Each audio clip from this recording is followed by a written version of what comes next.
Baik. Assalamualaikum warahmatullahi wabarakatuh. Bismillahirrahmanirrahim. Alhamdulillahi rabbil alamin. Wassalatu wassalamu ala asyrafil anbiya'i wal mursalin. Sayyidina maulana Muhammadin wa ala alihi wa sahbihi ajma'in. Subhanaka la ilma lana illa ma 'allamtana. Innaka antal alimul hakim.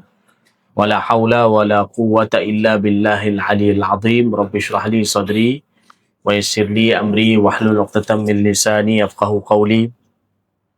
Rabbana zidna ilma warzuqna fahma. Amin ya rabbal alamin. Baik. Alhamdulillah, tuan-tuan dan puan-puan dirahmati Allah, syukur kepada Allah. Malam ni kita bertemu lagi dalam surau Al-Hidayah Taman Warisan Puteri ni. Kita menyambung pengajian kitab hadis Rasulullah sallallahu alaihi wasallam daripada kitab Syama'il Muhammadiyah yang dikarang oleh Al-Imam At-Tirmidzi rahimahullahu taala. Dan malam ni ialah malam siri ke-11. Malam ni siri yang ke-11. InsyaAllah kita cadang mungkin siri ke-12 insyaAllah kita akan katakan insyaAllah. Baik. Qala al-Imam At-Tirmidzi rahimahullahu ta'ala wa nafa'na bi'ulumihi fi darain amin wa bil mutsanadil muttasil ilaih ila an qala babu ma ja'a fi khuluqi Rasulillah sallallahu alaihi wasallam. Bab 48. Bab tentang hadis yang datang mengenai akhlak Rasulullah sallallahu alaihi wasallam. Bab 48 dah. Hadis nomor 343.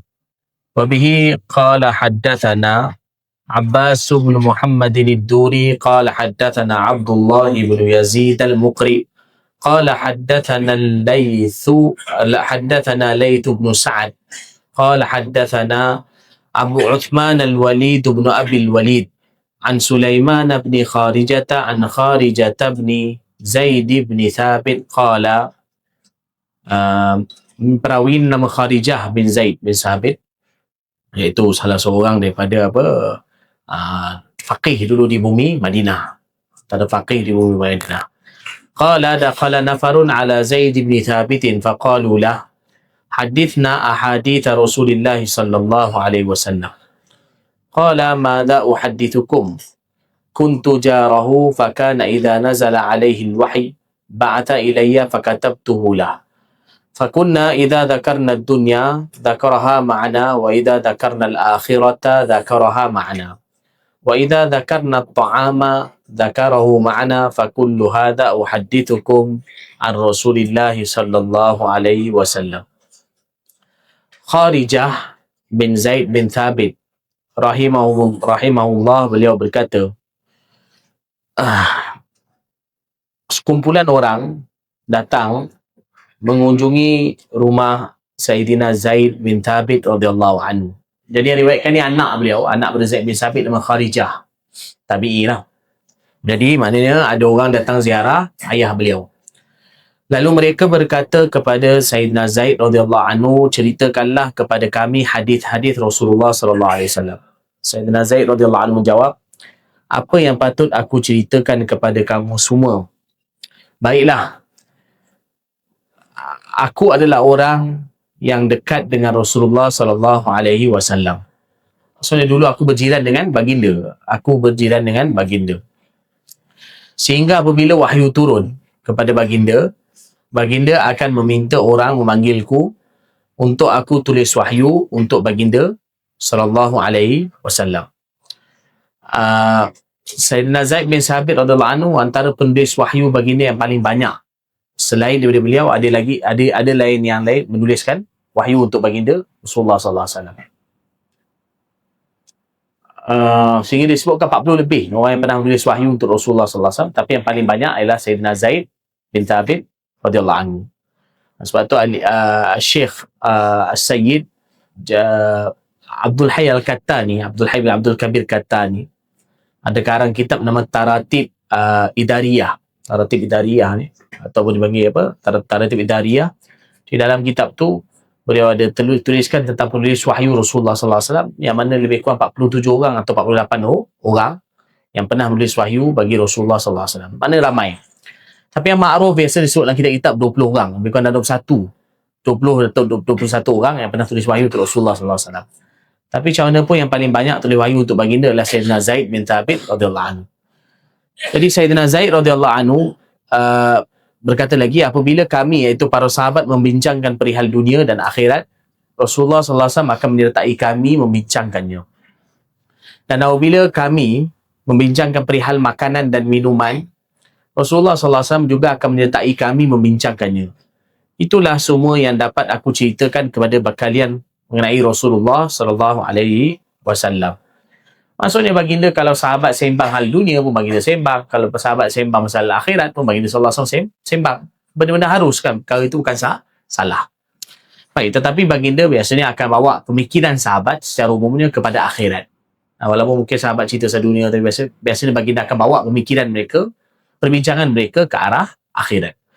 Wabihi qala haddathana Ishaq bin Musa qala haddathana Yunus bin Bukair عن محمد بن إسحاق عن زياد بن أبي زياد عن محمد بن كعب القرظي عن عمرو بن العاص رضي الله عنه قال كان رسول الله صلى الله عليه وسلم يقبل بوجهه وحديثه على أشر القوم يتألفهم بذلك فكان يقبل بوجهه وحديثه علي حتى ظننت أني خير القوم فقلت يا رسول الله أنا خير أم أبو بكر فقال أبو بكر فقلت يا رسول الله أنا خير أم أو عمر فقال عمر فقلت يا رسول الله أنا خير أم عثمان فقال عثمان فلما سألت رسول الله صلى الله عليه وسلم فصدقني فلوددت أني لم أكن سألته. Baik, Sayyidina Amr bin Al-As radhiyallahu anhu beliau berkata Rasulullah sallallahu alaihi wasallam menghadapkan wajah dan ucapan baginda ketika berbicara kepada orang yang paling rendah darjatnya dalam satu kaum. Maksudnya kalau orang tu hina sekalipun atau rendah sekalipun, baginda tetap akan, bila kalau cakap Rasulullah berikan tumpuan kepada dia. Tawaduk baginda lah, menunjukkan tawaduk baginda. Maka iaitu bagi menghiburkan dan membesarkan hati mereka. Maksudnya untuk nak tenang, supaya dia tak rasa bahawa dia ni orang jahat. Kan?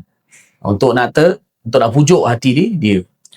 Rasulullah sallallahu alaihi wasallam juga menghadapkan wajah dan ucapan baginda kepadaku, sehingga kan aku berasa akulah orang yang paling baik berbanding orang lain. Sayyidina Amr bin Al-As ni, beliau sebelum Islam kan beliau juga banyak susahkan Islam. Dan kemudian akhir tahun 7 Hijrah beliau pun masuk Islam. Amr bin Al-As ni akhir tahun 7 Hijrah beliau pun masuk Islam dengan Sayyidina Khalid bin Walid, Amr bin Al-As, dan seorang lagi iaitu Uthman bin Talha. Akhir tahun 7 Hijrah mereka masuk Islam sama-sama.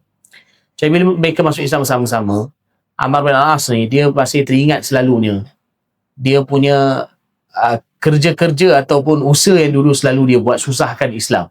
Dia selalu teringat. Jadi bila berhadapan dengan Rasulullah sallallahu alaihi wasallam, beliau ni biasa malu dengan baginda. Tapi baginda Rasulullah sallallahu alaihi wasallam tetap melayan beliau seolah-olah macam beliau ni orang begitu rapat dengan baginda sallallahu alaihi wasallam. Sayyidina Amr bin Al-As radhiyallahu an. Baik. Jadi aku bertanya wahai Rasulullah, adakah aku atau Abu Bakar yang lebih baik? Jawab Rasulullah sallallahu alaihi wasallam, Abu Bakar. Aku bertanya lagi, wahai Rasulullah, adakah aku atau Umar lebih baik? Rasulullah sallallahu alaihi wasallam menjawab, Umar. Aku terus bertanya, wahai Rasulullah, adakah aku atau Uthman yang lebih baik? Rasulullah sallallahu alaihi wasallam menjawab, Uthman. Ini saja tanya Rasulullah siapa lagi baik kan. Jadi setiap kali aku bertanya kepada Rasulullah sallallahu alaihi wasallam, maka baginda menjawab pertanyaanku dengan jujur, sehingga aku berasa menyesal bertanya mengenai hal itu kepada baginda. Maksudnya tak ada pun nama beliau naik. Jadi beliau kata baik tak kata tanya. Tapi baginda sallallahu alaihi wasallam jawab yang benar kan. Semua sahabat tu sahabat-sahabat awalin yang masuk Islam dan buat pengorbanan untuk Islam, pengorbanan yang begitu besar. وبه قال حدثنا قتيبة بن سعيد قال أنبأنا جعفر بن سليمان الضبعي عن ثابت أن أنس بن مالك رضي الله عنه قال khadamtu Rasulullah sallallahu alaihi wasallam 10 sinin fama qala li uffin qat wa ma qala li syai'in sana'tu lima sana'tah wala li syai'in taraktu lima taraktah wa kana Rasulullah sallallahu alaihi wasallam min ahsanin nasi khuluqa wala masistu khazzan wala hariran wala syai'an kana alyana min kaffi Rasulillah sallallahu alaihi wasallam wala syamamtu miskan qattu wala itran kana atyaba min araqi Rasulillah sallallahu alaihi wasallam. Baik. Sayyidina Anas bin Malik radhiyallahu anhu, beliau berkata, aku pernah menjadi pembantu Rasulullah sallallahu alaihi wasallam selama 10 tahun. Iaitu masa di Madinah. Bila baginda datang, maka waktu tu beliau umur 10 tahun, dan kemudian Rasulullah wafat, beliau umur 20 tahun. Baginda sallallahu alaihi wasallam tidak pernah walaupun sekali berkata cing, ni Indonesia tu memang macam hish macam itulah, macam herdik kan, perkataan herdik ke perkataan herdik Arab panggil uf kan. Kalau macam kita macam hey macam itulah, atau apalah kau ni, macam tu lah kan. Jadi baginda tak pernah sekali pun berkata pada aku macam tu, so macam hish ke hey apa macam tu kan pada beliau. Jadi baginda tak pernah mempersoalkan apa yang aku kerjakan, mengapa kamu lakukan hal ini. Maksudnya kalau satu benda beliau buat salah, Rasulullah tak tanya kenapa, apasal kau buat macam ni, atau apa yang tidak aku kerjakan, mengapa kamu tidak lakukan hal ini. Maksud satu benda yang patutnya dia buat tapi dia tak buat, Rasulullah tak kata kenapa kau tak buat perkara tu. Mana sampai tak macam tu pun Rasulullah SAW tak pernah berkata pada seorang budak, padahal beliau ni budak. Rasulullah SAW merupakan orang yang memiliki akhlak yang paling baik. Aku tak pernah menyentuh kain khaz. Khaz ni makna sutera yang ada campuran, ataupun kain sutera murni yang lebih, atau mana-mana kain lembut lain yang lebih lembut daripada telapak tangan baginda sallallahu alaihi wasallam. Kan sutera kan lembut kan, atau mungkin ada kain lain yang lembut, tapi beliau kata dalam banyak-banyak kain aku tak pernah sentuh tapak apa-apa yang lebih lembut daripada tapak tangan Rasulullah SAW. Aku tak pernah mencium bau minyak misk. Misk ni apa? Kesturi lah, kesturi, atau mana-mana minyak wangi lainnya yang lebih harum daripada keringat Rasulullah SAW. Ini Allah Ta'ala jadikan khususiat, keistimewaan Rasulullah SAW yang mana Allah tak bagi pada orang lain. Orang lain kalau diusaha macam mana pun benda ni tak boleh berlaku. Sebab ini Allah Ta'ala bagi. وبه قال حدثنا قتيبة بن سعيد وأحمد بن عبدة والضبي والمعنى واحد قال حدثنا حماد بن زيد عن سلم العلوي عن أنس بن مالك رضي الله عنه عن رسول الله صلى الله عليه وسلم أنه كان عنده رجل به أثر صفرة قال وكان رسول الله صلى الله عليه وسلم لا يكاد يواجه أحدا بشيء يكرهه فلما قام قال للقوم لو قلتم له يدع هذه الصفرة. Baik, Sayyidina Anas bin Malik radhiyallahu anhu, beliau meriwayatkan daripada Rasulullah sallallahu alaihi wasallam, pada suatu masa ada seorang yang berada berdekatan Rasulullah sallallahu alaihi wasallam, yang mana ada bekas sufrah, warna bekas apa, kuning za'faran pada diri orang itu. Mana ada satu orang berampiran baginda yang mana ada kesan kuning ni kuning za'faran ada pada orang itu. Namun Rasulullah sallallahu alaihi wasallam hampir tak pernah mengajak bicara seseorang atau menegur dengan ungkapan yang tidak disukai orang yang berkaitan. Maksudnya baginda sallallahu alaihi wasallam bila tengok tu Rasulullah tak suka. Tapi Rasulullah SAW rasa macam kita kata tak sampai hati nak tegur dia macam terus terang depan dia. Boleh jadi kerana ini keadaan dia. Waktu tu mungkin baginda SAW tengok dia tak sesuai untuk tegur dia. Tapi nampak macam sahabat nampak bahawa baginda tak suka apa yang ada pada orang tu. Jadi apabila orang itu berlalu pergi, Rasulullah SAW berkata kepada para sahabat, adalah lebih baik seandainya kamu semua dapat memberitahu kepada orang tadi supaya dia tidak memakai celupan kain yang warna kuning itu. Dia sebenarnya perkara ini Nabi SAW juga ada pakai kain, maksudnya warna macam apa, warna kuning. Warna kuning ni juga dipakai oleh Rasulullah SAW. Tapi ada baginda melarang lelaki ni mereka pakai warna kuning, sejenis kuning daun daripada daun, dipanggil Arab punya usfur. Usfur ni maksudnya dia dilarang warna tu. Sebab dulu orang Arab, mereka dulu bila kahwin, mereka ada pakai minyak wangi usfur ataupun dipanggil za'faran. Satu za'faran, satu lagi usfur. Dia punya warna dia kuat. Mungkin zaman sekarang tak ada dah warna dia. Warna tak berapa kuat macam zaman sekarang. Za'faran pun kita nak cari yang asli pun begitu susah. Di zaman dulu, kadang-kadang orang bila kahwin, jadi kadang-kadang orang pakai minyak wangi za'faran ataupun macam satu lagi usfur. Usfur ni warna kuning juga. Dia warna kuning pekat. Yang mana dia kalau pakai mungkin terlekat dekat tangan atau mungkin terlekat dekat baju. Bau tu. Jadi satu, sebab kita kena faham zaman dulu ni lah, bukan zaman kita. Zaman kita ni banyak minyak wangi warna putih. Zaman dulu kadang minyak wangi memang berwarna. Jadi bila pakai dengan warna-warna dia tu tertinggal kat baju. Tapi warna dia tu Nabi tak suka. Warna yang za'faran atau warna yang satu lagi daun dibagi daun usfur.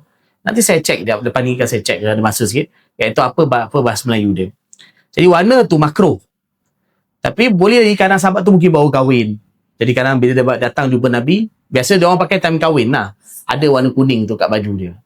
Nabi SAW macam, kita tahu orang kata segan nak tegur dia. Bukan segan, maksudnya Nabi boleh tegur dia, tapi mungkin takut dia terasa hati ke. Maka Nabi SAW biarkan dulu. Tapi sahabat jangan nampak baru bagi dia tak suka. Tapi bila dia dah pergi, maka Nabi beritahu sahabat, kenapa kamu tak tegur? Kamu tegurlah. Tapi perkara ini bukan kita kata maksiat yang mana kita kata yang baginda tak boleh tanggung. Kalau maksiat baginda tegur. Tapi perkara ini Nabi tak apa suka. Sebab tu baru ulama berkata perkara ni pakai baju ni dilarang, tetapi hukum dia adalah makruh. Tapi kan Nabi tak apa suka perbuatan tu, maka sebab tu bila dia dah pergi, maka Nabi beritahu sahabat, kenapa kamu tak tolong tegur? Kan kamu diam sahaja. Baik. Jadi poin dalam hadis ni maknanya sifat ataupun akhlak Rasulullah sallallahu alaihi wasallam. Kat sini ada nota kaki, dia tu sufrah ni, dia tu saffron. Saffron tu semacam kunyit warna bunga kuning jingga, atau ia adalah tanaman crocus. Daunnya seperti rumput, bunganya putih atau ungu atau kuning.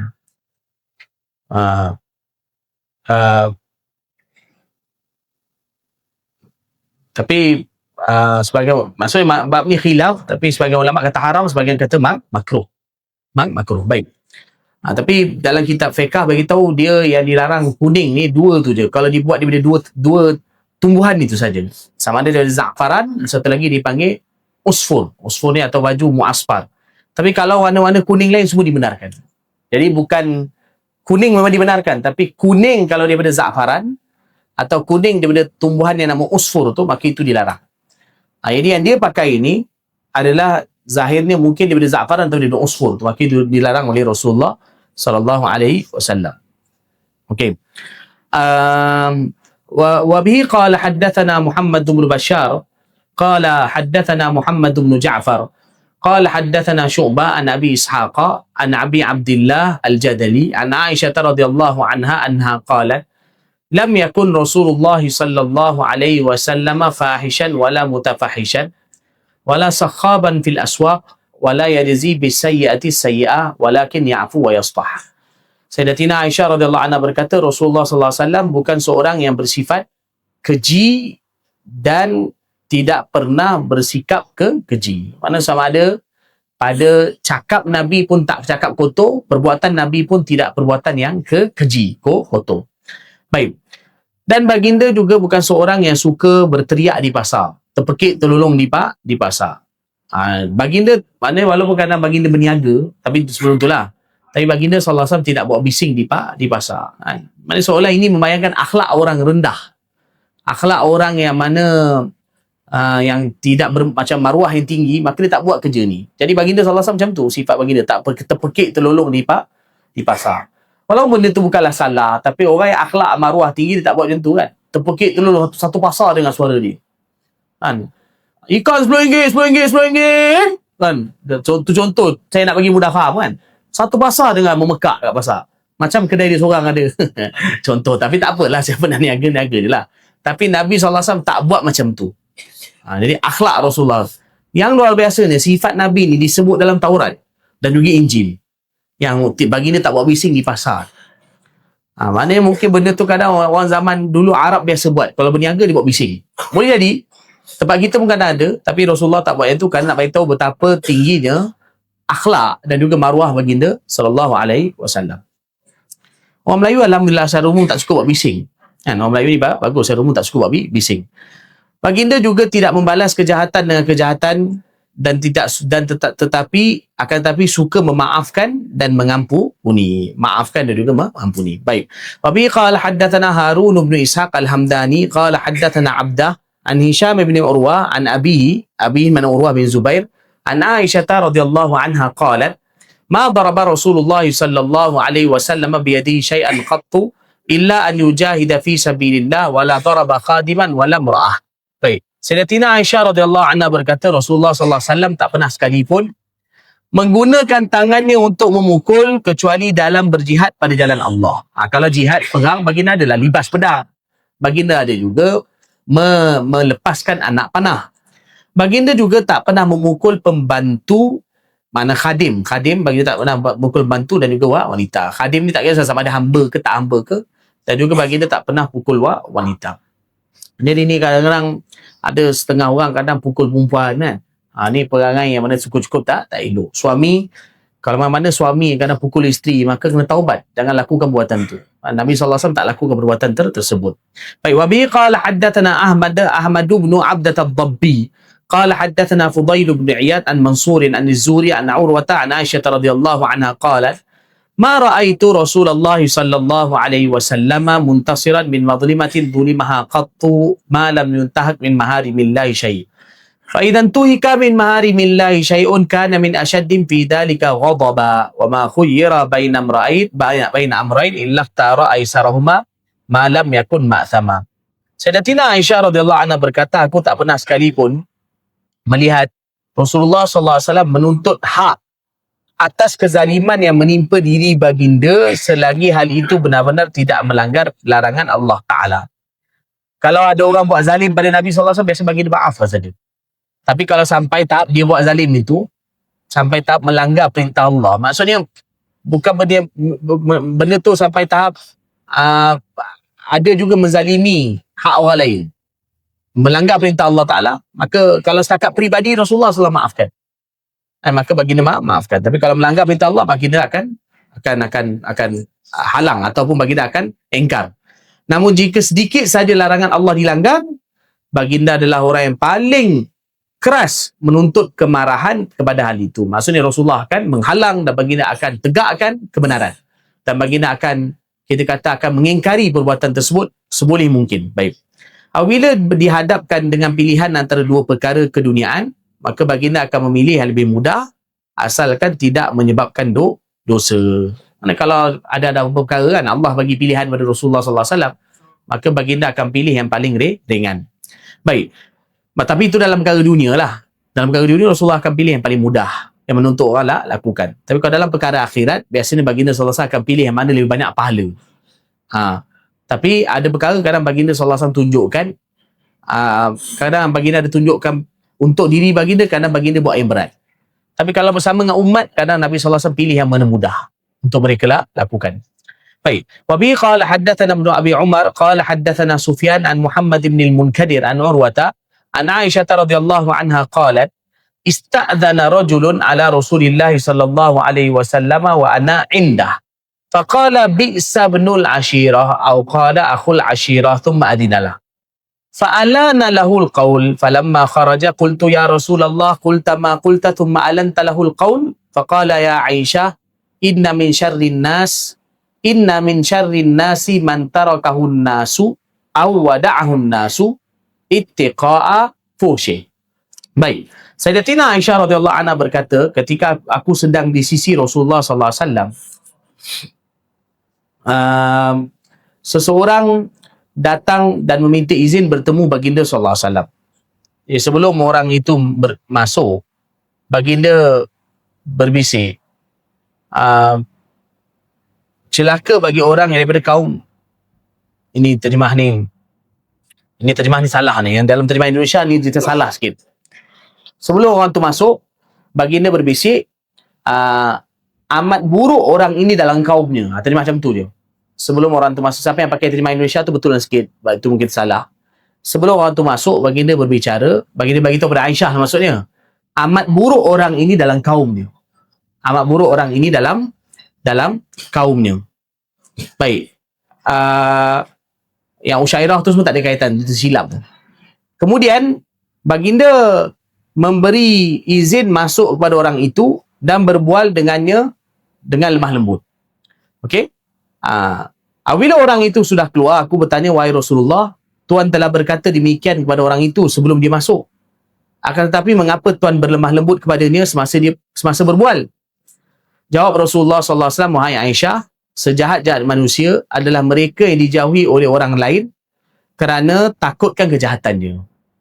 Jadi Nabi sallallahu alaihi wasallam sebelum orang tu masuk, Nabi kata dia ni orang paling jahat dalam kaumnya. Nabi bagi tahu dengan Aisyah. Maksudnya orang yang datang ni. Jadi bila dia datang, Rasulullah layan dia begitu lemah lembut. Macam seolah tak ada apa-apa. Bukan ini macam bukan orang jahat lah. Itu bila dia dah balik, Sayyidah Aisyah tanya, tadi Tuan beritahu dia orang paling jahat, tapi Tuan layan dia begitu lemah lembut. Jadi Nabi SAW beritahu bahawa, wahai Aisyah, orang yang paling jahat ialah bila semua orang tinggalkan dia kerana takutkan keburukannya. Jadi aku tak nak buat benda dia macam tu, supaya dia jangan jadi orang paling jahat. Sebab kalau aku juga buat dia macam tu, maka mungkin dia akan termasuk dalam kalangan orang paling jahat. Tapi paling kurang aku layan dia lebih baik. Kan? Mungkin orang lain tak baik, tapi aku tak nak layan dia begitu. Maksud sampai aku tak layan dia supaya jangan dia jadi orang paling jahat. Mana paling kurang aku layan dia baik. Ini akhlak Rasulullah sallallahu alaihi wasallam. Baik, wa bihi qala haddatsana Sufyan bin Waqi' qala haddatsana Jumai' bin Umair ibn Abdurrahman al-Ijli qala anba'ana rajulun min Bani Tamim min waladi Abi Hala zawji Khadijah yukna Aba Abdillah an ibn li Abi Hala an al-Hasan bin Ali radhiyallahu anhuma qala al-Husain, ni panjang juga tapi tak apa. Qala al-Husain sa'altu abi an siratin Nabi sallallahu alaihi wasallam fi julasa'i.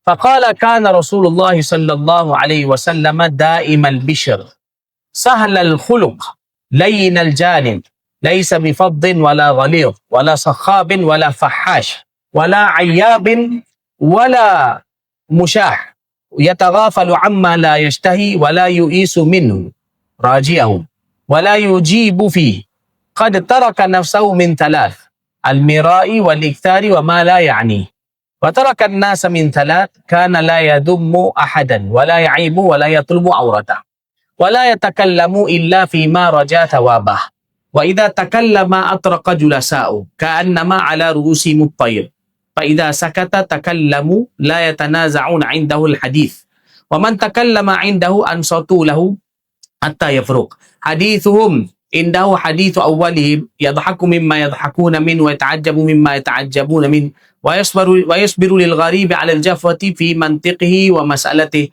hatta in kana ashabu la yastajlibunahum wa yaqul idza ra'aytum taliba hajatin yatlubuha fa'arfiduhu wa la yaqbalu thana'a illa min mukafi wa la yaqta'u 'ala ahadin hadithahu hatta yajuza fayaqta'uhu binahyin aw qiyam. Baik. Sayyidina Hasan bin Ali radhiyallahu anhu, beliau berkata, ini cucu Rasulullah sallallahu alaihi wasallam, iaitu beliau berkata, Sayyidina Husain radhiyallahu anhu berkata, mana adik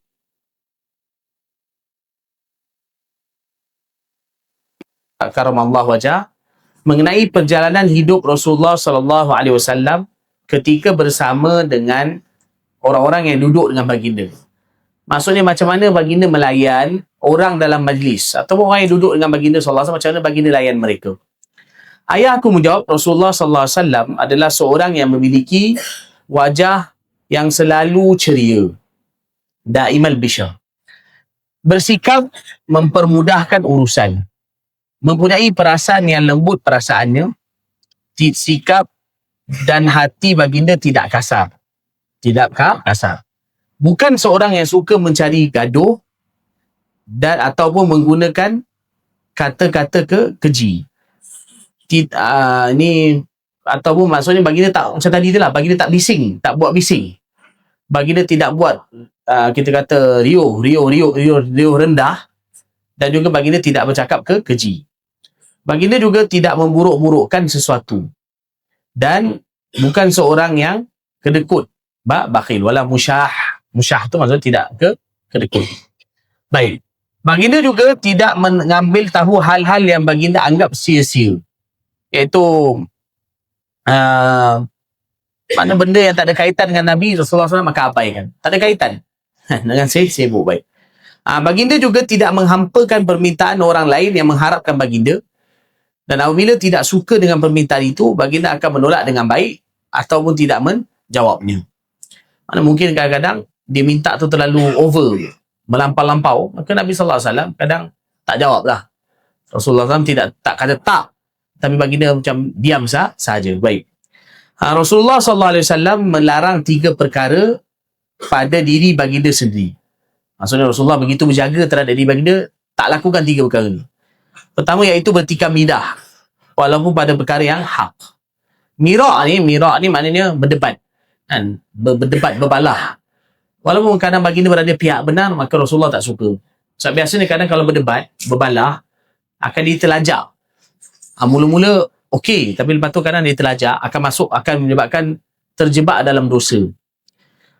Baik, sikap selalu hendak mendapat banyak. Iktar ni maknanya macam tamak lah, tamak. Dan hal-hal yang tidak memberi manfaat kepada diri baginda. Ini baginda dipanggil malayani. Malayani ni benda yang tak ada faedah, tak ada kaitan, mana baginda jauhkan. Rasulullah SAW juga melarang 3 perkara kepada umatnya. Satu untuk diri, satu lagi untuk umat juga baginda ajar. Iaitu apa dia 3 perkara? Iaitu mencela seseorang. Baginda watarakan nasa mintala. Rasulullah juga melarang 3 perkara kepada umatnya. Bukan. Maksudnya baginda tak, maksudnya begini. Baginda tak lakukan 3 perkara kepada orang. Ni betul lah sikit terjemah ni. Rasulullah SAW melarang 3 perkara, maksudnya baginda tidak melakukan 3 perkara ini kepada umatnya. 3 perkara ini Rasulullah tak laku kepada umat. Iaitu apa dia? Mencela seseorang, membuka aib, dan juga mencari kesalahan orang lain. Jadi baginda tak pernah buat itu perbuatan tersebut. Maksudnya sesiapa daripada kalangan umat Rasulullah tak buat macam tu. Baik. Sebab tu kadang-kadang kalau ada orang datang jumpa Rasulullah SAW, cerita pasal dia punya keburukan sendiri, baginda tak cungkil lagi. Apa yang dia cerita, tapi Rasulullah tak tanya dia lebih dari itu. Ini sifat Rasulullah SAW. Baik, Rasulullah SAW hanya berbicara jika ia mendatangkan pahala. Apabila baginda berbicara, semua orang yang mendengar akan terpaku dan terpana, dan mereka akan berani berbicara apabila Rasulullah SAW sudah selesai bicara. Para sahabat tidak akan bergaduh di hadapan baginda SAW. Apabila salah seorang daripada sahabat bercakap pada baginda, mereka yang lain akan diam dan menyemak percakapannya hingga selesai. Maksud mendengar lah. Dia dengar, kan. Arab panggil sama ni dengar. Orang Melayu sebut semak. Semak ni asal bahasa Arab. Mana dengar kan. Semak. Tolong semak je. Semak sebenarnya asal mana daripada dia dengar. Jadi itu. Okay, sesiapa yang mahu bercakap dengan Rasulullah SAW, maka perlu mengikut giliran masing-masing. Apabila para sahabat tertawakan sesuatu, baginda akan ikut tertawa. Tertawa maksudnya, kalau mereka sembang-sembang, ada benda lucu, ketawa, maka Rasulullah pun ketawa dengan mereka. Begitu juga baginda SAW akan turut kagum kepada suatu perkara yang jika para sahabat mengaguminya. Kalau mereka cerita benda-benda yang macam takjub, kan, Rasulullah pun takjub dengan mereka. Rasulullah SAW akan menahan sabar jika seseorang yang tidak dikenal bertanya atau berbicara kepada baginda dengan cara yang kurang sopan. Biasanya orang Arab Badui ni kadang datang, dia main lentum je, kan. Main tanya soalan apa nak tanya, kasar cara dia. Tapi Rasulullah sabar. Malah para sahabat suka menghadirkan orang lain yang tak dikenal untuk bertanya dan berbicara kepada mereka. Kadang-kadang sahabat, mereka ada persoalan yang nak tanya pada baginda tapi nak tanya segan sebab kerana rapat dengan baginda. Tapi kadang-kadang ada orang Arab Badui datang, maka akan tanyakan soalan yang terbuku dalam hati mereka. Arab Badui ni sifat dia tak malu, dia selamba. Dia hati baik tapi selamba. Jadi kadang bila mereka tanya, rupanya ada faedah untuk sahabat yang lain yang dia dengar. Sebab tu kadang-kadang sahabat suka kalau ada orang luar datang, walaupun mungkin cara dia tu tak berapa beradab, tapi mereka tanya kadang dapat faedah. Baik.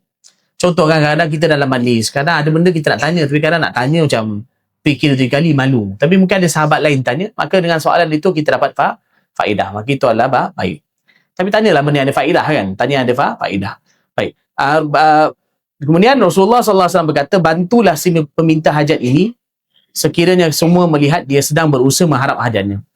Ini tu tak perlulah. Bantulah orang yang berhajat. Maksudnya bantulah orang berhajat sehingga bila kamu melihat bahawa dia ingin mendapatkan hajatnya. Maksudnya kalau kamu lihat sesiapa yang nak ada hajat, nak jumpa aku, nak sampaikan, maka tolong sampaikan pada aku dan mudahkan dia untuk jumpa dengan aku. Baik. Rasulullah SAW hanya menerima pujian daripada orang yang pernah mendapat pertolongan baginda dan pujian itu wajar dan tidak berlebihan. Baginda SAW macam ni. Baginda terima pujian seseorang kepada baginda dengan pujian yang setimpal, bukan pujian melampau.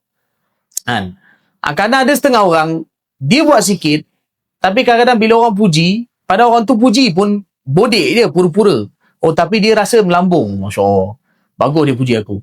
Pada apa orang tu puji pun tak ada. Tapi baginda tak. Kalau ada orang puji baginda diam ataupun terima pujian tu selagi memang benda itu memang betul. Tapi kalau melampau-lampau pujian, benda yang tak dibuat, maka benda tu baginda sallallahu alaihi wasallam akan berhentikan dia, atau baginda akan halang dia daripada puji benda yang tak ada. Kan mana kalau orang puji benda yang ada, okey lah. Benda yang tak ada maka jangan dipuji. Dan sewajarnya orang yang dengar, orang tu pun dia jangan bagi tahu perkara itu kan. Okay, baik. Okey. Kadang-kadang ada setengah orang, kadang dia bila puji orang tu, ini alim besar, ini sekian. Jadi kadang ada orang tu dia kata, saya tak ada lah kan. Pernah sekali dalam satu majlis. Ini saya nak bagi mudah faham supaya kita faham. Contoh kan, Syekh Nuruddin, guru saya dan ramai guru tuan-tuan pernah belajar dengan beliau kan. Jadi beliau alim besar. Tapi beliau kan bukan sayyid. Beliau bukan habib kan. Orang panggil biasanya ulama yang keturunan Nabi ni orang panggil habib ataupun sayyid lah kan. Tapi beliau bukan sayyid. Beliau bukan habib. Dalam satu majlis kat mana dah saya tengok satu ni, orang yang pengacara majlis tu cakap berlebih. Mungkin kerana terlalu memuliakan cakap terlebih. Masya Allah, hari ni hadir bersama kita ulama Habib Nuruddin, Syekh Nuruddin. Habib Syekh Nuruddin. Bila Syekh Nuruddin berbicara, Syekh Nuruddin terus cakap awal. Pertama saya nak sampaikan, saya ni bukan habib. Jadi benda tu maknanya kalau bukan maka dinafikan perkara tersebut. Jadi benda tu adalah baik. Ajak. Sikit lagi. Baginda tak memotong percakapan seseorang, namun jika orang itu berbicara sehingga melampaui batas, Rasulullah SAW akan meminta dia berhenti cakap atau baginda akan beranjak pergi. Mana kalau orang tu cakap satu benda tapi kadang orang tu mula masuk mengumpat orang, sebagai contohnya, Rasulullah akan suruh dia berhenti, stop, atau baginda SAW akan tinggalkan dia. Tapi kalau orang tu sembang benda yang tak melanggar perintah Allah, baginda akan dengar dan baginda akan layan orang tersebut. Okey, baik. Azan. Baik, wa bihi qala haddatsana Muhammad bin Bashar qala haddatsana Abdul Rahman bin Mahdi qala haddatsana Sufyan an Muhammad bin al-Munkadir qala sami'tu Jabir bin Abdullah radhiyallahu anhu ma yaqul ma su'ila Rasulullah sallallahu alaihi wasallam syai'an qattu faqala la. Sayyidina Jabir bin Abdullah radhiyallahu anhu berkata, apabila diminta atau ditanya sesuatu, Rasulullah SAW sekalipun tidak pernah berkata tidak. Baginda tak pernah menolak permintaan orang. Wa bihi qala haddatsana Abdullah bin Imran Abu Qasim Al-Qurashi Al-Makki qala haddatsana Ibrahim bin Sa'd an Ibn Shihab an Ubaidillah an Ibn Abbas radhiyallahu anhu ma qala kana Rasulullah sallallahu alaihi wasallam ajwadan nasi bil khair wa kana ajwada ma yakunu fi syahri Ramadan hatta yansalikh fayatihi Jibril fayaridu alaihi al-Quran fa idza laqiyahu Jibril kana Rasulullah sallallahu alaihi wasallam ajwada bil khairi min ar-rihil mursalah. Sayyidina Ibnu Abbas radhiyallahu anhu berkata, Rasulullah sallallahu alaihi wasallam adalah seorang yang paling banyak berbuat kebaikan. Baginda akan membuat lebih banyak kebaikan sepanjang bulan Ramadan. Bila bulan Ramadan, baginda akan menggandakan bantu orang, sedekah pada orang. Pada bulan Ramadan, Malaikat Jibril AS datang membacakan Quran kepada baginda sallallahu alaihi wasallam. fayatihi Jibril faya'ridu alaihi al-Quran. Baik. Oleh itu, maksudnya Jibril akan baca Quran kepada baginda ni secara umum dalam Ramadan sekali, khatam. Tapi pada tahun yang akhir, Jibril akan baca kepada baginda SAW Quran 2 kali khatam. 2 kali khatam. Tahun yang akhir, yang Ramadan yang terakhir tu. Jadi oleh sebab itu, apabila ditemui oleh malaikat Jibril, Rasulullah SAW akan membuat lebih banyak kebaikan melebihi daripada angin yang berhembus, angin yang bertiup. Macam mana seolah angin yang bertiup kan kencang kan? Maka baginda punya pemberian di bulan Ramadan seolah-olah lebih kencang daripada angin yang bertiup. Mana begitu banyak. Bagi orang, bantu orang. Wa bihi qala haddatsana Qutaibah bin Sa'id qala haddatsana Ja'far bin Sulaiman an Thabitin an Anas bin Malik radhiyallahu anhu qala kana an-nabiy sallallahu alaihi wasallam la yadkhiru shay'an li ghad. Sayyidina Anas bin Malik radhiyallahu anhu berkata, Rasulullah sallallahu alaihi wasallam tak pernah menyimpan apa-apa sebagai bekalan keesokan hari untuk diri baginda sallallahu alaihi wasallam. Untuk diri Nabi tak simpan untuk sampai besok kan. Walaupun perbuatan simpan untuk besok ni bukan salah. Tapi untuk Nabi punya tawakal tahap tertinggi. Maka seolah kalau orang yang simpan untuk besok, seolah macam dia tak yakin pada Allah rezeki dia besok. Maka baginda sallallahu alaihi wasallam bukan macam tu. Baginda esok hari lain cerita. Esok Allah Ta'ala akan tentukan apakah bahagian besok. Dia bukan menafikan bahawa kalau orang simpan besok tak boleh. Boleh. Tapi mana itu bukan tahap tawakal tertinggi. Kan? Tapi maksudnya kalau untuk diri dilakukan tu tidak ada masalah. Tapi mungkin di dalam kehidupan secara kolektif, dalam bermasyarakat, dia lain. Dia itu bab lain. Maksudnya kita tahu macam menyimpan, menabung dan lain, itu adalah bab lain dan perkara itu bukan salah. Tapi baginda SAW tak lakukan demikian. وبه قال حدثنا هارون ابن موسى بن أبي علقمة المديني قال حدثني أبي عن هشام بن سعد عن زيد بن أسلم عن أبيه عن عمر بن الخطاب رضي الله عنه أن رجلا جاء إلى النبي صلى الله عليه وسلم فسأله أن يعطيه فقال النبي صلى الله عليه وسلم ما عندي شيء ولكن ابتع علي فإذا جاءني شيء قضيته فقال عمر يا رسول الله قد أعطيته فما كلفك الله ما لا تقدر عليه فكره رسول الله صلى الله عليه وسلم قول عمر فقال رجل من الأنصار يا رسول الله أنفق ولا تخف من ذي العرش إقلالا فتبسم رسول الله صلى الله عليه وسلم وعرف في وجه البشر بقول الأنصاري ثم قال بهذا أمرت baik. Jadi Sayyidina Umar bin Khattab radhiyallahu anhu meriwayatkan bahawa seseorang datang menemui Rasulullah sallallahu alaihi wasallam lalu meminta baginda supaya memberinya sesuatu. Rasulullah sallallahu alaihi wasallam berkata kepada orang itu, aku tidak memiliki apa-apa. Kamu belilah sesuatu dan serahkan pembayarannya kepadaku. Apabila sudah ada rezeki nanti, aku akan membayarnya. Maksudnya macam contohnya kadang ada orang datang minta Rasulullah, aku tak ada apa-apa. Sekarang tak ada apa-apa nak bagi pada kau. Tapi contoh kata kau pergi beli kat kedai, nanti kau beli barang, ambil barang, aku bayar. Macam sekarang ada juga orang macam tu kan. Jadi apabila sudah ada rezeki nanti aku akan bayarnya. Lalu Sayyidina Umar radhiyallahu anhu berkata, wahai Rasulullah, Tuhan telah memberi sesuatu. Faqala Umar ya Rasulullah maka Sayyidina Umar berkata, Tuhan telah memberi sesuatu kepada orang itu. Tuhan telah memberi sesuatu kepada orang itu. Jadi Allah Ta'ala tidak membebani diri Tuhan dengan sesuatu yang tidak mampu Tuhan lakukan. Maksudnya Sayyidina Umar mungkin tahu bahawa sebelum ni Rasulullah pernah bagi kat dia. Mana cukup lah sebelum ni Tuhan dah bagi dah. Jadi kalau kali ni Tuhan tak bagi, apa salahnya? Dan Allah pun tak beratkan pada Tuhan, pun mesti kena bagi pada Tuhan. Jadi apa Sayyidina Umar beritahu tu pun betul juga kan. Bukan salah Sayyidina Umar cakap tu. Tapi Rasulullah SAW tak senang dengan ucapan kata-kata Umar itu. Dengan kata-kata Umar itu, Rasulullah SAW seolah-olah tak senang dengan apa yang dikatakan oleh beliau. Baik. Maka satu orang daripada orang Ansar berkata, wahai Rasulullah, berinfaklah dan jangan khawatir akan kurniaan daripada Allah pemilik arash. Anfiq wala takhaf min dhil arshi iqlala. Wahai Rasulullah, tak apa, Tuhan infak je lah. Tuhan jangan takut. Pemilik arash akan kurangkan rezeki Allah Ta'ala. Jadi Rasulullah SAW tersenyum sehingga kelihatan keceriaan di wajah baginda kerana mendengar kata-kata orang Ansar itu.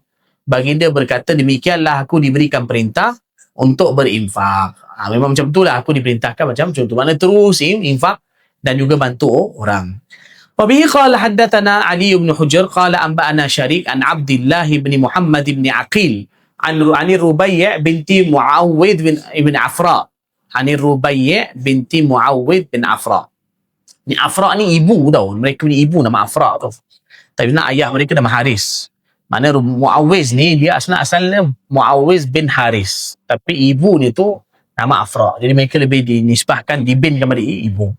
Qalat ataitun nabiyya sallallahu alaihi wasallam biqina'in min rutab wa ujrin zughbin. Fa'atani mil'aka fi huliyan wa dhahaba. Sayyidatina Rubai' binti Muawiz bin Afra radhiyallahu anhuma, beliau berkata, aku datang menemui Rasulullah sallallahu alaihi wasallam dengan membawa sepiring kurma yang baru masak dan juga kitak kecil. Macam kita kata timun lah. Timun yang kecil yang ada bulu-bulu halus. Maksudnya macam timun yang kecil itulah. Jadi baginda membalas dengan memberiku segenggam barang perhiasan dan juga emas. Waktu ni dia budak lagi. Dia macam budak 6-7 tahun kan, sahabat. Jadi mereka kadang suka hantar anak mereka jumpa dengan Nabi. Jadi kadang bawa macam hadiah kan. Daripada rumah, umur mungkin 6-7 tahun, 8 tahun, bawa pada Nabi SAW. Tapi bila dia nak balik, Rasulullah panggil dia, Rasulullah ambil macam segenggam mungkin anting-anting ke apa ke dan juga emas, baginda bagi ke tangan dia. Rasulullah kata nanti bagi pada ahli keluarga engkau. Baik. Wa bi qala haddatsana Ali bin Khashram wa ghairu wahid qalu haddatsana Isa bin Yunus an Hisham bin Urwata an abihi an Aisyah radhiyallahu anha dan Nabi sallallahu alaihi wasallam kana yaqbalul hadiyah wa yuthibu 'alaiha. Sayyidatina Aisyah radhiyallahu anha meriwayatkan Rasulullah sallallahu alaihi wasallam menerima hadiah dan membalas setiap pemberian itu dengan memberinya hadiah lah lagi. Ini antara amalan Rasulullah sallallahu alaihi wasallam. Kalau orang bagi hadiah, Rasulullah akan balas. Kalau tak ada apa-apa, paling kurang sekali baginda akan doa. Baginda akan doakan orang itu. Baik, tapi biasanya Rasulullah akan balas. Baik. Babu maja'a fi haya'i Rasulullah sallallahu alaihi wasallam. Bab hadis yang datang tentang sifat malu. Hadis yang datang tentang sifat malu Rasulullah sallallahu alaihi wasallam. Wa bihi qala haddatsana Mahmud bin Ghailan qala haddatsana Abu Dawud qala haddatsana Syu'bah an Qatadah qala sami'tu annahu qala sami'tu Abdullah bin Abi Utbah yuhaddithu an Abi Sa'id al-Khudri radhiyallahu anhu qala kana an-nabiy sallallahu alaihi wasallam ashadda haya'an min al-'adhra'i fi khidriha wa kana idza kariha shay'an 'urifa fi wajhihi. Sayyidina Abu Sa'id al-Khudri radhiyallahu anhu berkata Rasulullah sallallahu alaihi wasallam adalah seorang yang lebih pemalu daripada gadis perawan di kamar hiasnya. Ini maknanya di katil pengantinnya. Baginda sallallahu alaihi wasallam lebih malu daripada anak gadis yang berada di katil pengantinnya. Terima macam tu. Okey, baik. Saya tak tahu ada terjemah okey tak. Siapa yang pakai terjemah yang ni sikit? Situ terjemah apa? Bang? Situ terjemah apa? Ada tak hadis tu? Hadis ni ada tak? Baginda sallallahu alaihi wasallam lebih malu daripada apa? Daripada anak dara, okey, anak dara di sebalik tabir. Okey. Okeylah tu. Tapi sebenarnya hadis ni sebenarnya ada maksud yang sangat dalam. Sebenarnya ini cerita malam pertama. Kan tuan-tuan tengok bahasa Arab tu panggil asyadda haya'an minal adra. Adra tu anak dara. Fi khidriha tu yang berada di katilnya. Katil ni biasa katil malam pertama. Okey, kenapa? Maksud nak bagi tahu kan, contoh macam zaman dulu kadang wanita baru kahwin. Jadi sebelum suami datang kat dia, biasanya lah dia akan tunggu suami dia kat bilik dia. Jadi bila malam pertama ni dia tak kenal, dia bukan macam sekarang. Sekarang ni dah bawa 6 bulan berjalan berkulu-kili, tu memang tak ada malu. Tapi macam zaman dulu, kadang perempuan dia kahwin dengan satu orang lelaki, dia tak pernah kenal pun lelaki tu. Mak ayah yang kenakan maka kahwin. Jadi bila dah kahwin, jadi bila dia jumpa dengan suami dia dah tunggu suami dia kat bilik. Jadi dia tunggu kat katil dia. Katil tu dalam bahasa Arab dia panggil khidir. Khidir yang mana ada macam kita tertabir dekat katil dia tu. Dia tunggu suami dia datang. Jadi bila suami dia datang, dia akan jadi malu betul. Yalah, orang kata first time jumpa. Pertama kali bertemu dengan suaminya, seorang yang dia tak pernah kenal seumur hidup sebelum ni. Tapi tiba-tiba sekarang dia bertemu dengan orang tu. Jadi sifat malu dia macam mana? Memang malu betul. Kan orang kata baru pertama kali berjumpa. Maka itu dikatakan Rasulullah sallallahu alaihi wasallam lebih bersifat pemalu berbanding gadis yang macam tu. Malah nak beritahu begitu pemalunya sifat Rasulullah sallallahu alaihi wasallam. Jadi kadang terjemahan ni perlu diperhalusi makna dia, sebab kerana saya jarang jumpa terjemahan yang betul ataupun kita tepat tentang hadis ni. Baik. Jadi kalau tabir tu okey, tapi sebenarnya khidr tu maksudnya tabir yang ada di katil pengantin yang biasanya malam pertama. Baik. Apabila baginda tak menyukai sesuatu, kami akan dapat melihatnya pada riak wajah baginda sallallahu alaihi wasallam. Kadang baginda kadang nak cakap, baginda macam segan nak tegur orang kan. Macam contoh pernah satu malam kan, sahabat-sahabat datang rumah Nabi kenduri kan. Dari makan dah siap, diorang pun dah makan. Lepas dah makan, maka lepas tu apa dia? Mereka macam lepak-lepak sembang-sembang ni. Lama sampai tengah malam.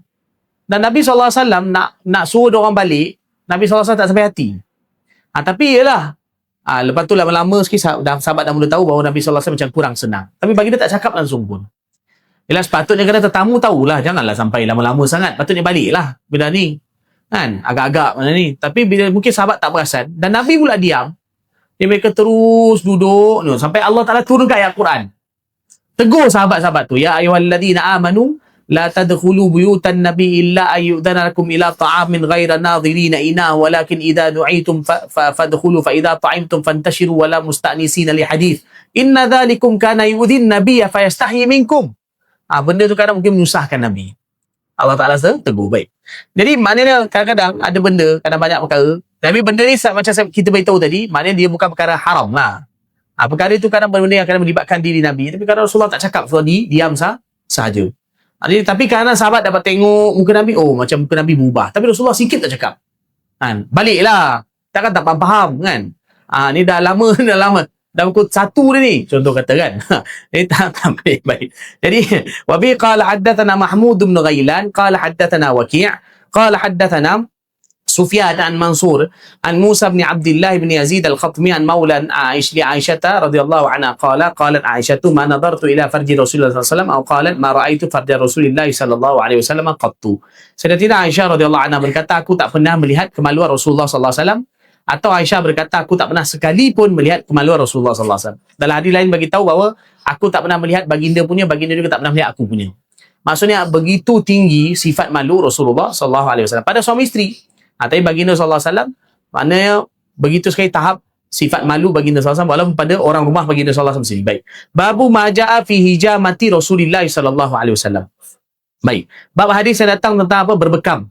Tentang Rasulullah sallallahu alaihi wasallam berbekam.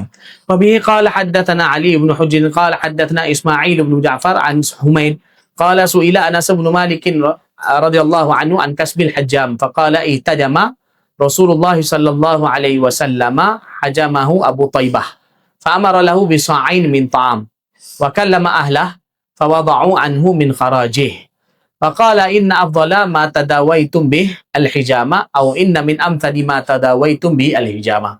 Sayyidina Anas bin Malik radhiyallahu anhu ditanya mengenai upah berbekam. Macam mana pendapatan berbekam ni, okey ke tak? Orang tanya pada Anas bin Malik radhiyallahu anhu. Sayyidina Anas radhiyallahu anhu berkata, Rasulullah sallallahu alaihi wasallam sendiri pernah berbekam. Baginda dibekam oleh Sayyidina Abu Taibah radhiyallahu anhu. Abu Taibah ni hamba, asal nama Nafi'. Beliau ni hamba. Hamba pada orang Ansar lah, hamba kepada Sayyidina Abu Mas'ud Al-Badri radhiyallahu anhu.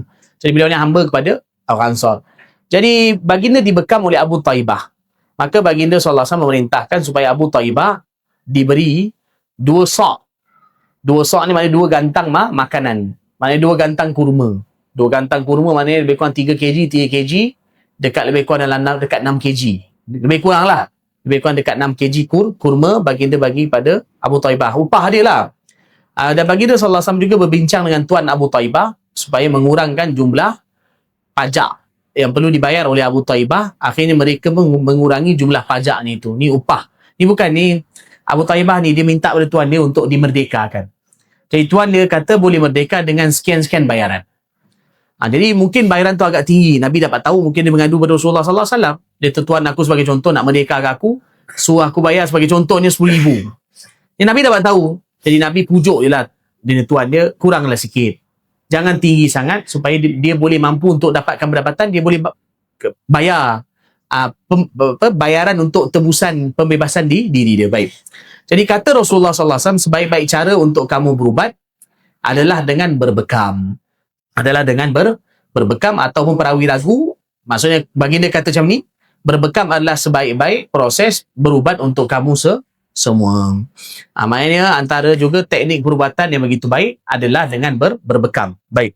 Wa bihi qala haddatsana Amr bin Ali qala haddatsana Abu Daud qala haddatsana Warqa bin Umar an Abdul Ala an Abi Jamilata an Ali radhiyallahu anhu anna an-nabiy sallallahu alaihi wasallam ihtajam wa amarani fa'ataitu al-hajjama ajrahu. Sayyidina Ali bin Abi Talib radhiyallahu anhu meriwayatkan Rasulullah sallallahu alaihi wasallam pernah berbekam dan menyuruh aku untuk memberi upah bekam, lalu aku memberi upahnya kepada tukang bekam itu.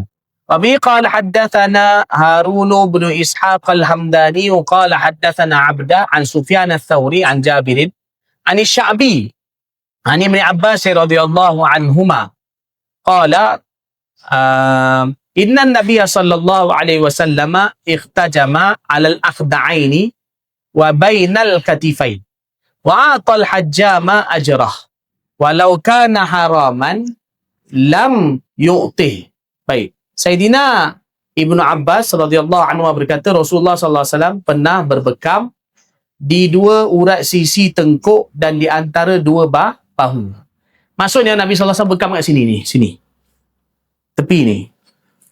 Di dua urat akhda' ni, iaitu urat dua tengkuk dan di antara dua bahu mana sini belakang. Kan bawah ni tengkuk ni belakang tu. Jadi dua kat sini dan kemudian satu lagi di sini. Baik. Jadi baginda memberi upah kepada tukang bekam itu jika berbekam itu haram, baginda pasti tidak memberi sebarang upah. Ini masa zaman dulu kadang ada orang-orang yang hidup zaman dulu. Jadi kadang orang mungkin anggap bahawa mungkin pendapatan bekam ni haram. Tapi maknanya dengan perbuatan Nabi sallallahu alaihi wasallam tu menunjukkan bahawa dia tidak haram. Baik, tapi nanti saya akan beritahu lagi depan ni.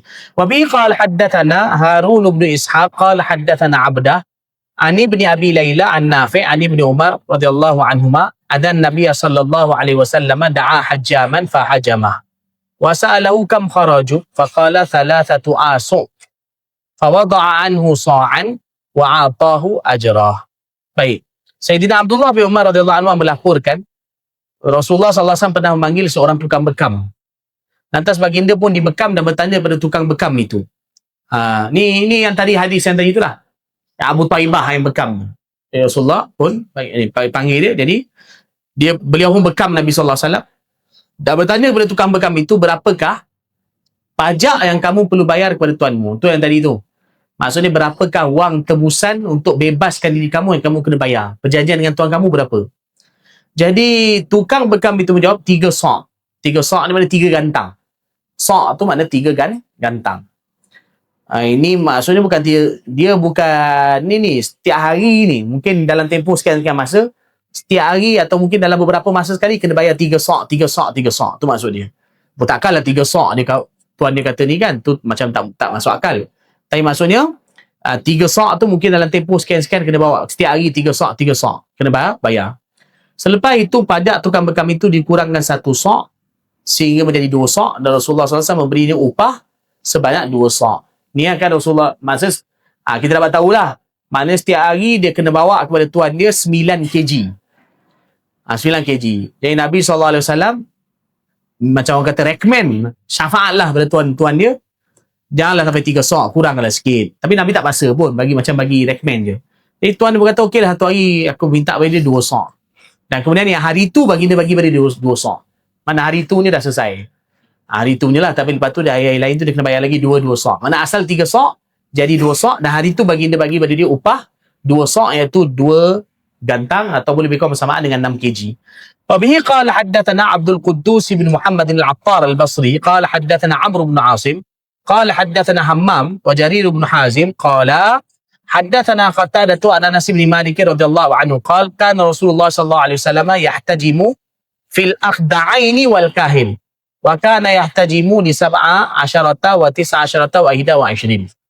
Baik, Sayyidina Anas bin Malik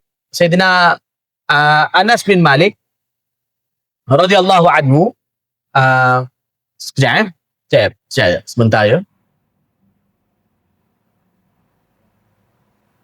Okey, Sayyidina Anas bin Malik radhiyallahu anhu berkata Rasulullah sallallahu alaihi wasallam pernah berbekam di dua urat sisi tengkuk dan antara dua bahu.